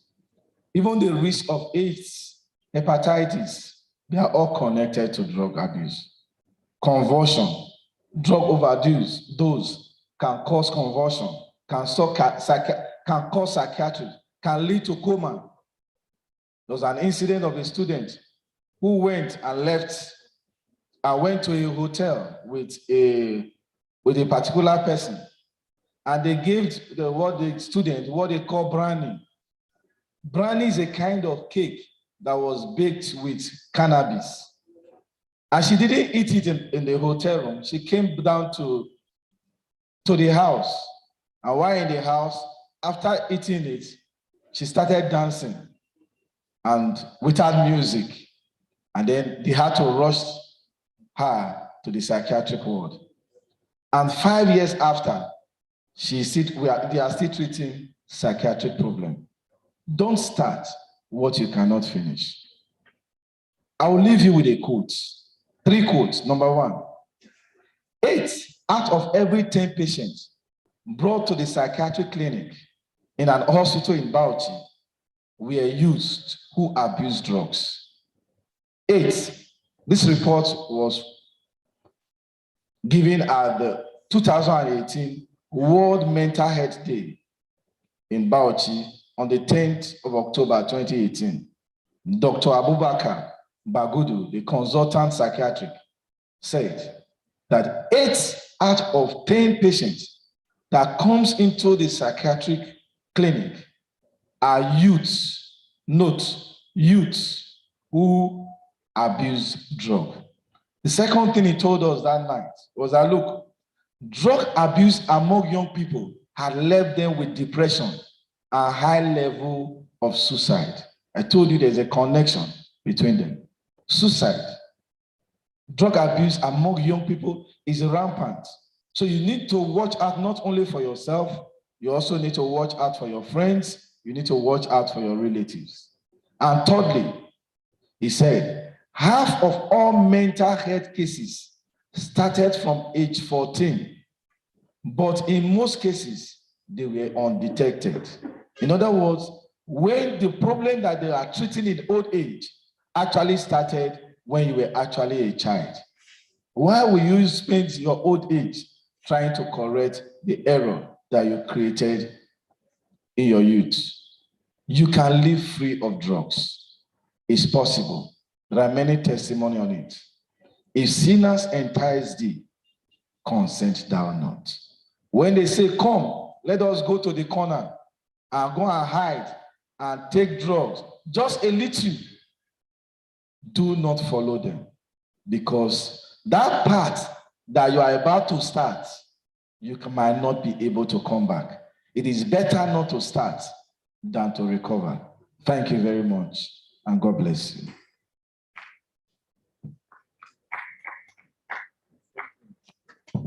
Thank you very much, Professor Igbinadua, for the very insightful admonitions to our students to stay clear of drugs, and more importantly, to let them know the consequences if this admonition, if they did not heed this admonition. It was covering the menace of drug abuse in our campuses. Specifically, we're talking about the University of Benin.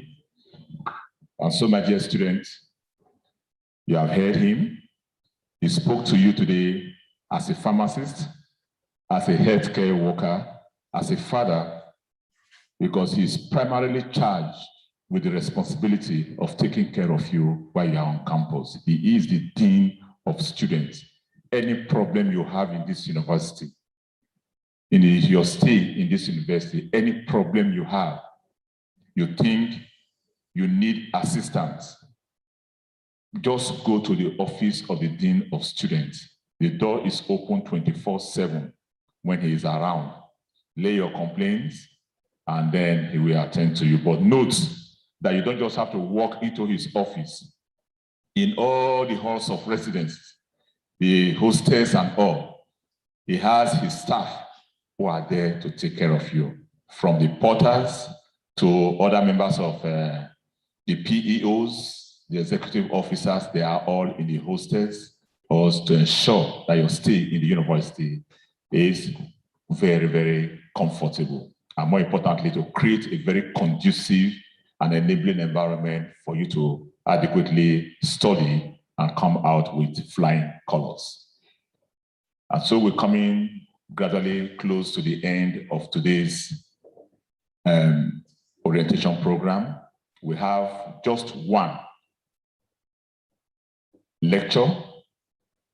Or we don't want, sometimes some of you do not like the term lecture. So we have just one talk. There's a gentleman here who is a specialist in this area, in the area of environment, in the area of safety, in the area of health. He will be looking at the health issues from a totally different perspective from which the Director of Health Center looked at it. He will be looking at the issue of safety, your safety, personal safety, from a totally different perspective from which the Chief Security Officer looked at it. And of course, he will be also looking at your immediate environment and your remote environment, which is the University of Benin. He is the head of Department of Health and Environment, this university, under the Faculty of Education. His name is Dr. Enoma O Igudia. He's going to have a conversation with you, your health, your safety, and the environment.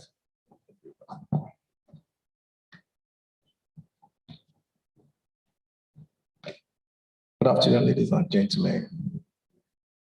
Enoma Omorogiva Igudia, Acting Head of Department, Health, Safety, and Environmental Education, Faculty of Education, University of Benin. Thank you for this gesture to bring me to this podium, sir. On behalf of the Vice Chancellor and the Principal Officers, I do thank you. I stand on a existing protocol. Before us here is your health, your safety, and your environment. We hear people talk about health every now and then. It's a concept we use on a daily basis. Health, we use it, one of the ways we use it, everybody says health is wealth. Others will say You cannot do this if you are not well. Everything is pointing to health. But permit me to say that health is the context or concept we use every now and then that some persons don't really actually know what it's all about. I can say that health is conceptualized to mean different things by different persons based on their own professions. To the layman, it simply means the absence of disease or sickness in the body. That is when one is not having headache, when one is not having stomach pain, leg pain, the person say he or she is headache. But it means more than that. This may be close to what the WHO is making us to understand in 1948 when it defined health as a state of complete physical, mental, and social well-being of an individual, not merely the absence of disease or infirmity. Although this definition is the most universally acceptable, but it doesn't mean it's actually perfect. Many people all over the world, particularly experts in this field, have maintained that health is not a state of completeness. That is to say, we say health is a state of complete, meaning perfection. Health is not a state of completeness, but a quality of life that moves in a quantum, which enables individuals to carry out their daily functions. That quantum, that is, health fluctuates, is actually not a state. Even if it's a state, that state can only be achieved for a moment. One will be physically healthy, mentally healthy, emotionally healthy, spiritually healthy, everything put together, and you be in that state for long, is something that is really not that too realistic. So the quality of life that individual has that enables him to function on daily basis or to carry out his own responsibility is what we call health. If health actually is a state, it means it's an end itself, which individuals tries to achieve. And after that, what next? I want to be healthy. No, you are healthy to do something. That's why we say that health is a means to an end, not an end itself. Therefore, health is not, okay, so as freshers who are just living in families of their orientation for the first time, you know, you freshers, you're living in a family of orientation for the first time, there's a need for you to have this quality of life that enables you to learn successfully. This will eventually help you to achieve your academic dream and become a better person in the future. The big question here is, how do I have that quality of life? If health is a quality of life, how do I have that quality of life that enables me to actualize my purpose of coming to University of Benin? That leads us to what is called personal health. Personal health is the total well-being of a person and not persons. That's your own health, your own well-being. It is showing adequate concern about your health and your well-being. Personal health is the ability to take charge of your health by making conscious decision to be healthy deliberately. You deliberately make up your mind to live a healthy life. That's personal hygiene, personal health. It is not only refers to the physical well-being of an individual, but also encompasses the awareness of emotional, intellectual, social, economic, spiritual, and other areas of life. So it's all about accepting that responsibility, being in charge of your head, making deliberate efforts to living a healthy life. In order to have that quality of life, every student must accept the responsibility of consciously and deliberately engaging in healthy activities that promote his or her health. What are some of these activities? Some of these activities, among others, demand that students should take breakfast almost every morning, you know, because of the demand for lectures, and then about sometimes you have lectures around around 7 in the morning, sometimes around 8, sometimes around 9. You may have slept late and you wake up late again. So you may find it difficult to take breakfast, and if that persists for it, why? may become your habit, which will eventually become your behavior. But I'm stressing here that on no account should you leave your hostel without taking breakfast, no matter how small it is, because it's very, very important. That's point number one. What do I do in order to have good personal health that will enable me to have that level of health so as to be able to function effectively in this academic system that I've seen myself? Another one is have 6 to 7 hours of sleep on daily basis. Have access to healthcare. The healthcare is there. We need to always visit the healthcare anytime we have anything, having our system be changed. Rest is very, very important. I talk about 6 to 7 hours of sleep on a daily basis. Most students don't really actually have time to sleep. I was a victim when I was a student. There was a day, having read, I was moving from my faculty to Hall 4, where I was staying there. When I got to the gate around 1 a.m. at night, to the gate to Hall 4 was just less than, the distance is less than 50 meters. But I couldn't. I had to lie down on the security post there and rested for like 30 minutes before I was able to move to the hostel. If I had moved an inch beyond where I was, I believe I would have been gone by now. So it is very, very, the thing was that I had an exam 9 to 12, another one 1 to 4. After that, I entered the library. I was not reading. When the library closed, I entered my classroom. I was reading till around that 12. I was not losing strength. So as a student, as a fresher, it's expected that you rest no matter what. And guess what? As I was trying to read, I was not understanding. You need rest. You need to sleep adequately, at least 6 hours on daily basis in order for you to be able to concentrate. Avoid the use of tobacco, as Dana said just now. Involve in moderate physical activities and possess stress reduction skill. How many ways you reduce stress? One of the ways is to avoid being a perfectionist. Anything you do, you want to be perfect in it. Things that would have taken you 5 minutes to do, you may take 15 minutes to do it.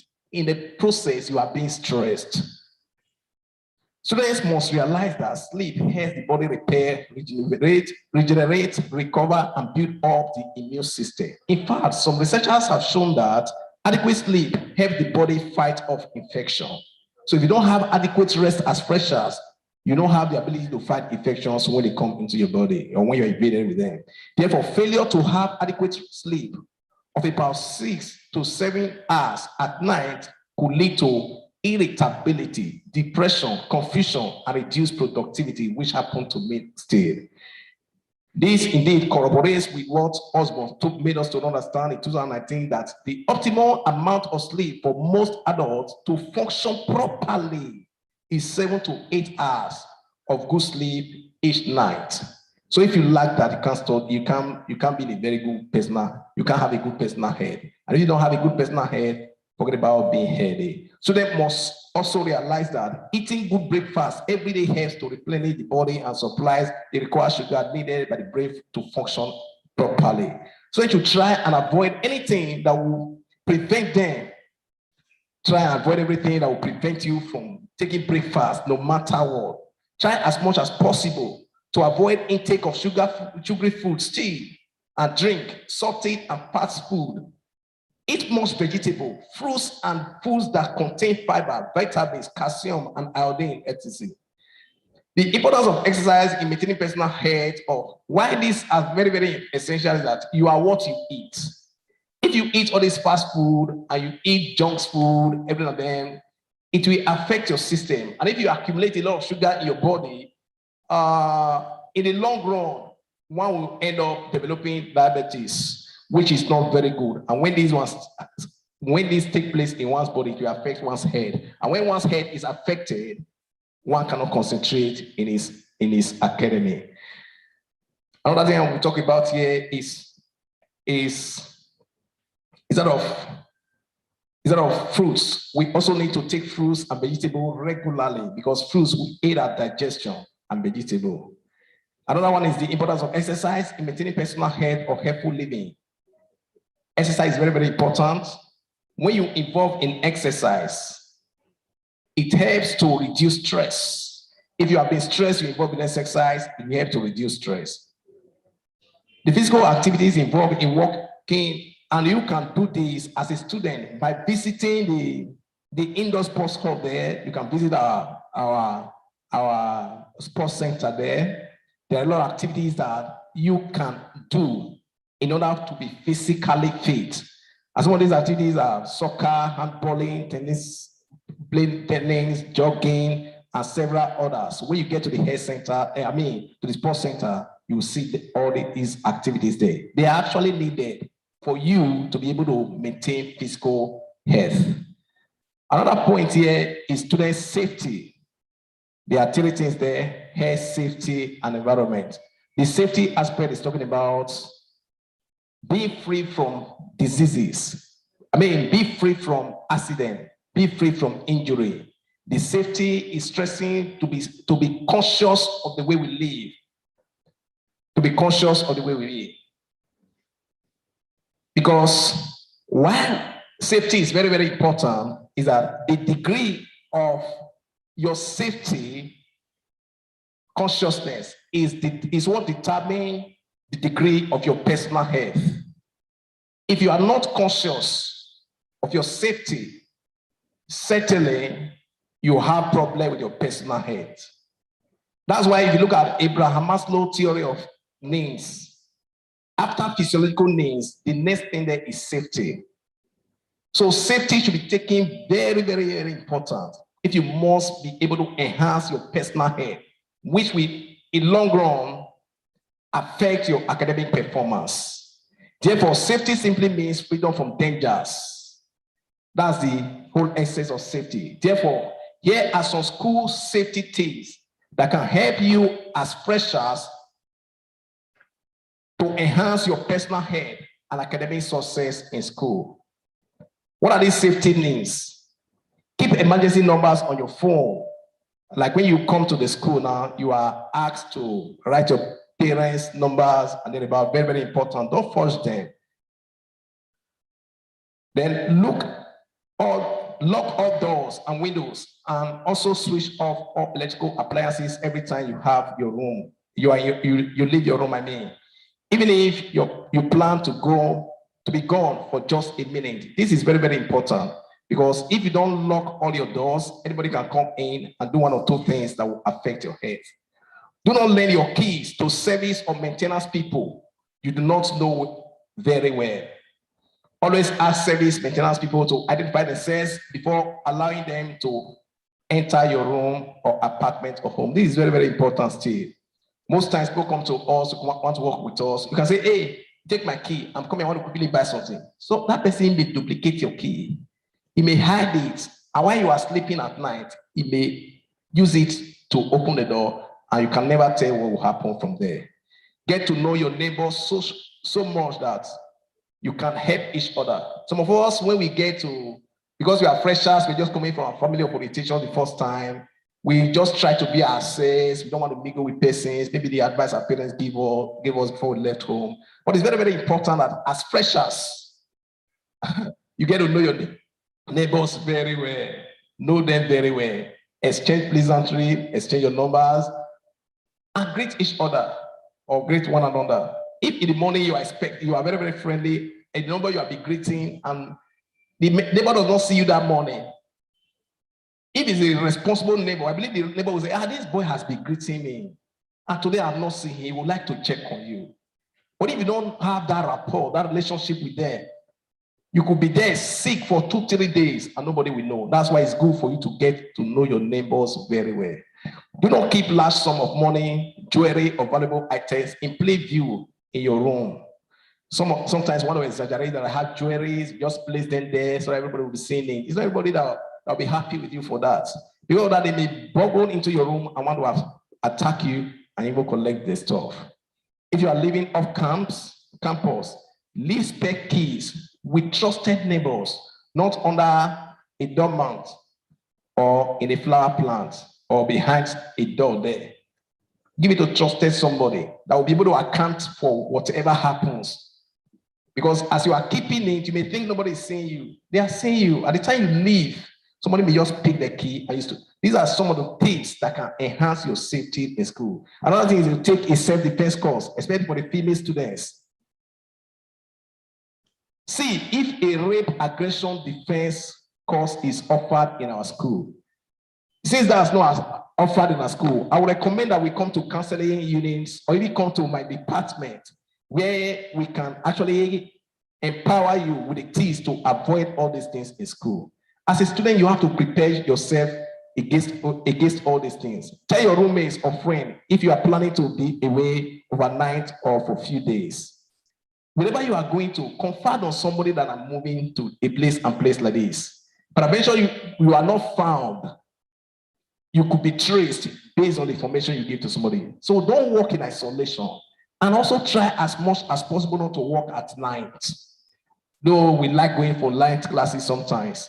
And another thing, to ensure your safety again, I will recommend that every student, especially freshers, to stay in the school.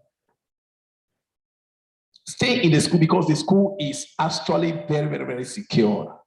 So when all these things are done, I believe your safety will be guaranteed. Always lock your doors and windows at night, especially if you reside on the first or second floor. Do not leave your identification card, keys, wallet, or other valuables open. This may attract hoodlums to attack you and collect the valuables. If you feel threatened, go with your instincts, but be realistic about your ability to defend or protect yourself. Your instinct may be to run, scream, kick, hit, or bite. It may also lead you to cooperate. It may also lead you to cooperate with them, especially if weapons are displayed. In this case, don't resist. Give up your property and save your life. Also, do what you are told and don't make any sudden moves. Most times when we are faced with emergency issues like that, threats, we want to disobey. No, if somebody say, come on, lie down there, please, just obey. And you know that these are hefty men, 10 of them with weapons, and you're just alone, you don't have anything. I know once they release, the person is already gone. Please just comply with them. Work with your instinct at that time. But as a child of God, which I will not take away anyway, be praying for God to show you next thing at that particular time. You can't rule God out of it. So our environment, students' environment. Students' environment is another factor that can determine students' well-being while in school. We have talked about two things. We have talked about your health, which is your quality of life. We are talking about safety. We said freedom from danger. That's to be conscious of the way we live so that we'll be able to be free from danger. In order to be conscious of it, we needed this information that I provided above, or that I've just mentioned, or I've just discussed. Another thing is our environment. Students' environment is another factor that can determine students' well-being while in school. Students are encouraged to live and maintain a favorable environment that will promote their well-being and academic performance. This environment, when we talk about environment, we are talking about our own surrounding. Yes, students are living in a place. Our health is important. Our safety is important. Then the place we live is our environment. We need to eat well in order to be healthy. We need to do exercise in order to be healthy. We need to consciously take decisions. That's what we call wellness anyway in our profession. When you are taking decisions, consciously taking decisions that enhance your well-being, that's wellness. So as freshers, I recommend that you should deliberately make effort to promote your health. Nobody will do it for you. That's why I titled it personal health. In order to enhance our health, personal health, not community health, personal health. You deal with it personally. What do I do in order to have this personal health? Eat well, exercise, drink water, sleep, rest. Then when it comes to safety, be safety conscious, be conscious of danger. How do I avoid dangers? We are taking these tests to avoid dangers. Yes, we live in a place which is called environment.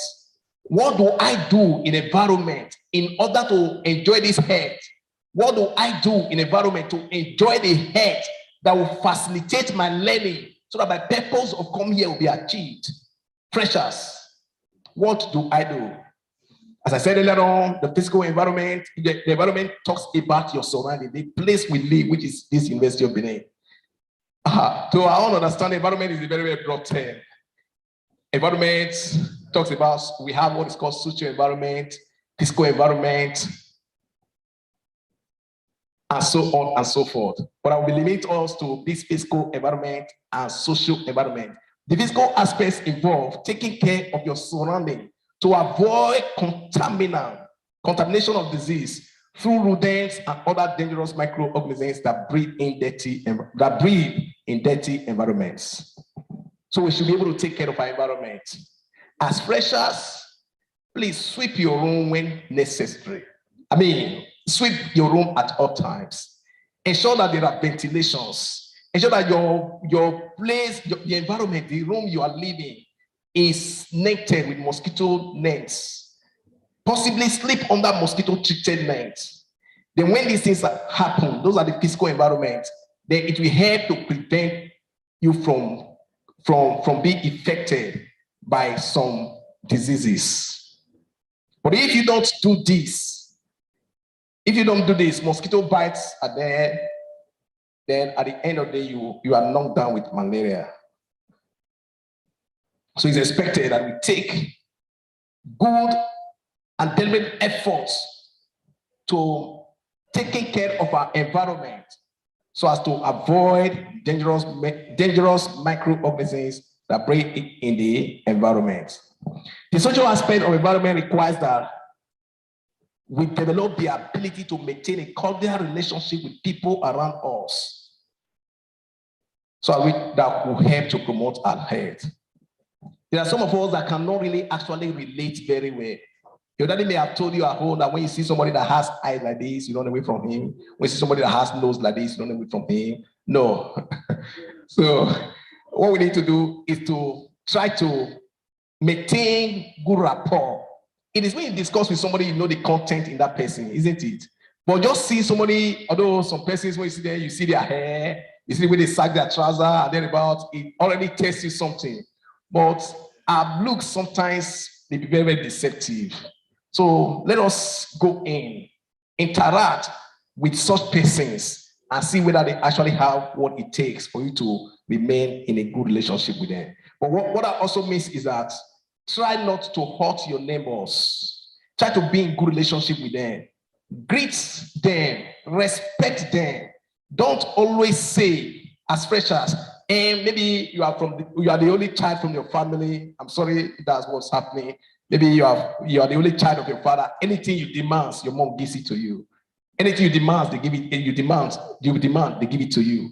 Anything you ask for, they give it to you. But you are in another environment. Anytime you raise option or make any suggestion, your opinions are obeyed or respected. But you are coming to a different environment entirely. Then here, you don't want to. No, it doesn't work like that. That whatever I say, that's what happens. If you are like that, certainly you're not going to have that rapport, good relationship with others. And if you don't have good relationship with them, I wonder how you can actually achieve your goals here. So that I'm saying that in order for you to be able to maintain this social relationship, this cordial relationship with one another, you have to be a selfless person. What did I say, freshers? Selfless. You have to be selfless. You have to let go. It's not every time you win. It's not every time you raise issues or suggestions or your ideas. It's not every time you raise ideas and they are taken. Sometimes your ideas should also not be taken. You should expect that. You want to fetch water, you see another person rush in, he wants to fetch water. Okay, fine. You may just allow the person to, at the end of the day, bros, now maybe first combo, something like that. You know, we're Africans. So things like that. So when you do that, you'll be able to maintain good relationship with others. And when that is maintained, it will affect and promote your personal health. The University of Benin school environment, which includes the classroom, libraries, technical workshops, laboratories, teachers, quality school management, pedagogy, peers, and so on, is adequate, accessible, and very, very, very friendly. Students are hereby encouraged to take advantage of this friendly environment to promote their health and better their academic performance. There is a need for students to survey the campus, academic building, residence halls, and other facilities while as classes are in session, and after that to see that buildings, walkways, and parking lots are adequately secured, lit, and patrolled. Students are also encouraged to stick to well-lighted and busy area. Stay on the part of the sidewalk that is fastest away from straws, dark doorways, and alleys where people can hide. Conclusively, as New York students who are fortunate to be admitted into a higher institution of learning, there is a need for you to prioritize your health by being safety conscious and living in a favorable environment that promotes your well-being and academic excellence. I urge you to be faithful to the health, safety, and environment teams provided above, as they are capable of promoting your health and academic performance.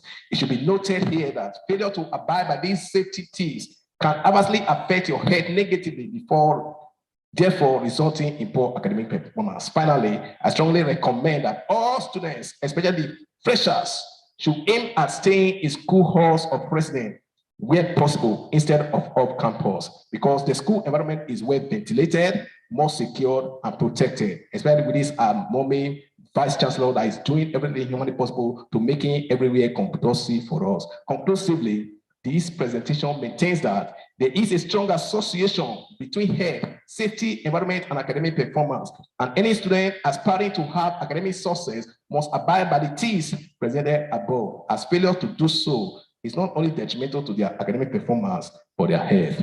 Thank you very much. For more information on this, you can visit our department. For more information on materials on health, safety, and environmental, visit the Department of Health, Safety, and Environmental Education, which is acronymized as HSE. Thank you very much, and God bless. Thank you very much, Dr. Egudia from the Faculty of Education, and talking to us, the students, all of us, in fact, on the health, the safety, and the environment.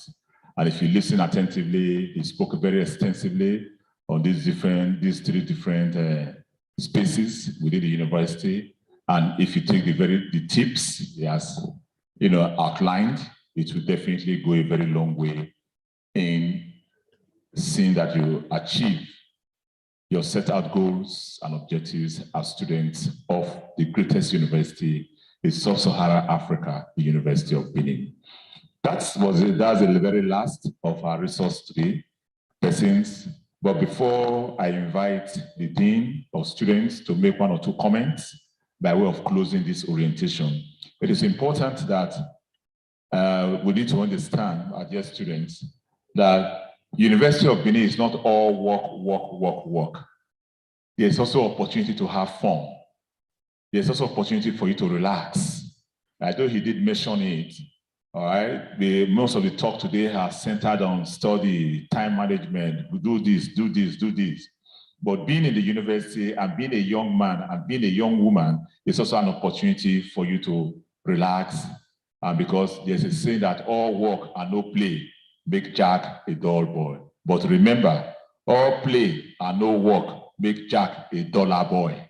Okay, right? The university has something like a work student program. Here, we are also not unaware that some of our indigent students that can have some financial issues, and so you are unable to very adequately meet some of your needs in school. And so the university, in its wisdom, put up a program called Student Work Study Program. This program is what it does, what they do here is that those of you that have needs, you need some money, You have the opportunity to work while you are a student. But the work that you do does not in any way impact your academic, your studies negatively. Maybe 2 or 3 hours or some 4 or 5 hours a week, you are able to work in some of the units and departments of the university. And at the end of the day, you are paid some money, some stipends, and this can help to, alleviate some of the challenges that you may encounter as students of the university. There are some other organizations that you can find yourself in school. We have the Man of War of the university, the Man of War Club of the university.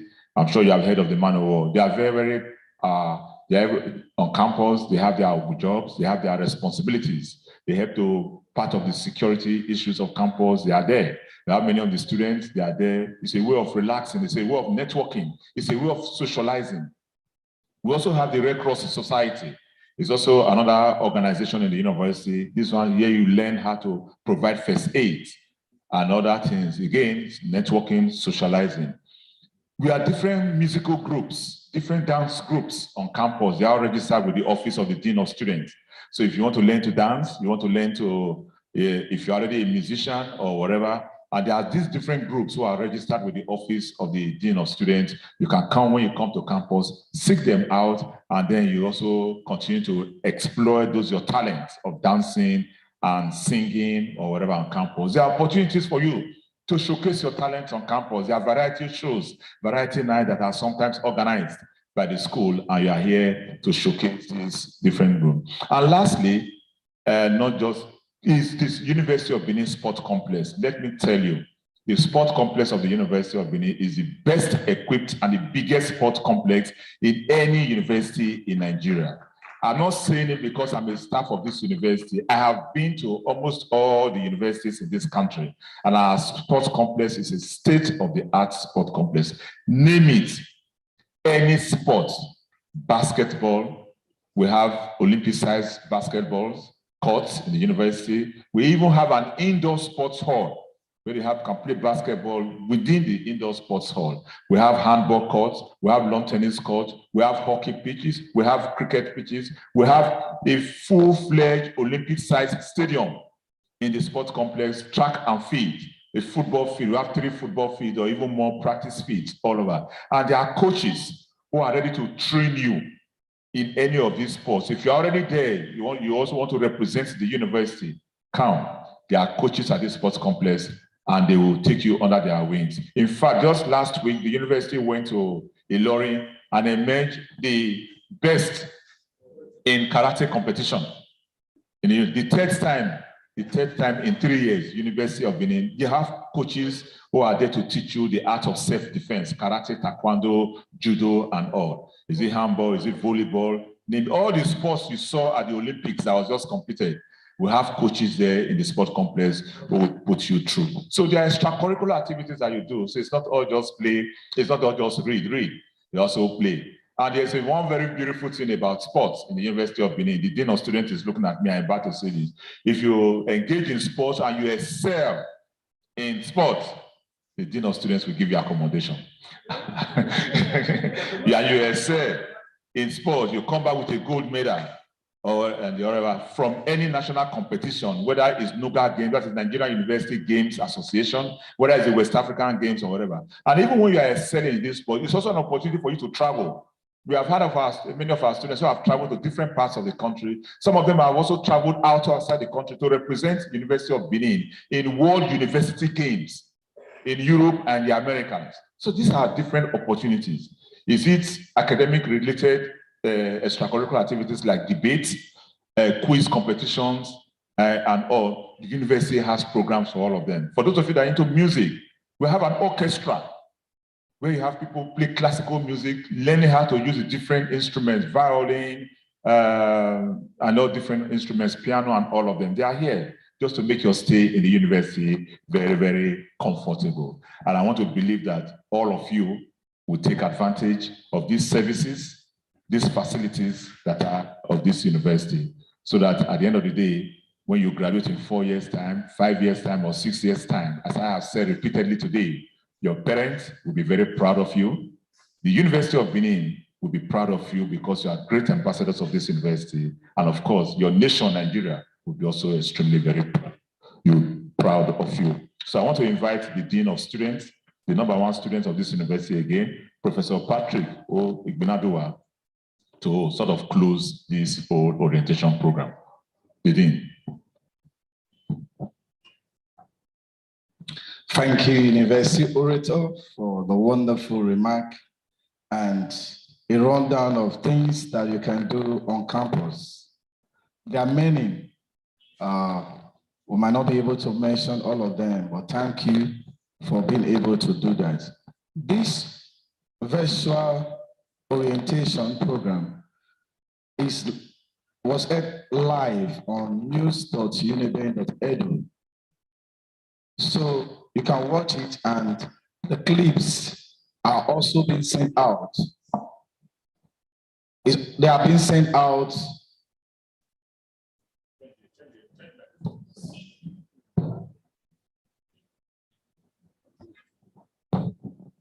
So this virtual orientation is available for the students. So at your spare time, you can watch it again and again and again, so that you know what you need to do and how to go on. It's on news.uniben.edu. And we're also going to send it to all your COFA pages, so it will be on your COFA page and on all our electronic platforms. We're going to publicize it so that you will look at it over and over again, so that you'll be rest, so that you know things that you need to. If you are having difficulties, we also have our personnel everywhere. You can come over to the Student Affairs Division. You can also go to the halls of residence, where we have our principal executive officers manning the various halls of residence. I also want you to take note of the COVID-19 helpline. It's 08055619250. COVID-19 helpline. 08055619250.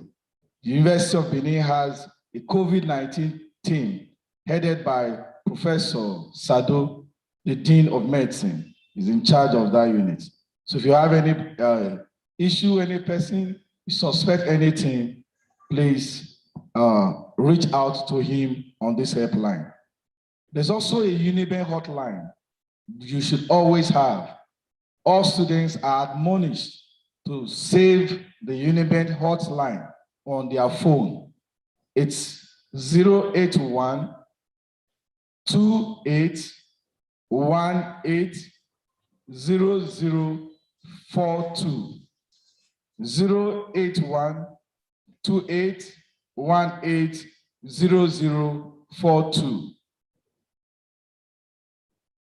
Any time of the day, you are free to call the Uniben hotline for help and for support. Finally, let me appreciate all those who made this program a success. First is our amiable Vice Chancellor, a mother indeed, for our support, our encouragement, and for making the university have a brand new look and giving us all the support. Without her support and encouragement, this program would not have seen the light of day. Mama, we are thankful, we are grateful for helping us to package this orientation program in place. Second is the Deputy Vice Chancellor Administration, Professor Adesowa Osahon. Thank you, ma'am. Deputy Vice Chancellor Academics, Professor David Zeko. Deputy Vice Chancellor Ekewa, Professor John Ogene. The Registrar, Mr. Ademola Bobola. Boxer, Dr. Victor Imagbe, and the Librarian, Dr. Luke Obasui, for management, grantees of management team that granted us the approval for this virtual orientation. We had asked, how's it going to look like? How we're going to do it? You know, it has to go through all the various stages. Thank you for believing in us that it could be done. And we are grateful to God that it has come and has been a success. Thank you. Your support was not in vain because the program has come to a good end. And for all the support team that is supporting the Vice Chancellor, the Public Relations Officer, Dr. Benedicta Eyanire, thank you, Ma, for all the encouragement, the calls, and everything. And who else would have been the anchor person? The Director of ICT, he has been up and up to make sure that this program is a success. Thank you. You know, my office is almost met with the ICT unit. I'm virtually there almost every day, either for accommodation or for NYSC or for orientation or for matriculation. And he has always received me. Thank you very much, sir. All you are doing for the University of Benin students, your reward, God will truly reward you. And for the CSO, who was here earlier and gave a talk, thank you for the security. Director of Health was also with us. Thank you, Madam.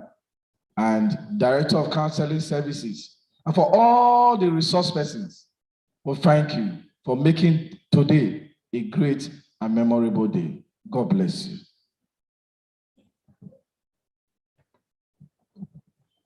And so thank you so much, dear students.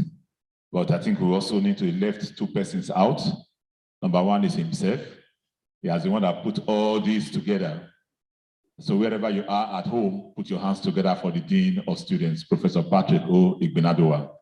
He made it possible because of COVID and all, you would have lost out on orientation, but this is what we're talking about, innovation, doing things, old things in a new way, or doing things in a brand new way. And of course, myself, the University MC, it has been my pleasure to have anchored this program, this orientation today. I look forward to seeing all of you in my classroom, but more importantly, I look forward to standing here and calling you out so that the Chancellor of our university can confer on you the Bachelor of Science or Bachelor degree of the University of Benin, 4 years, 5 years, or 6 years from today. God bless all of you. Thank you very much, and bye from now. Thank you.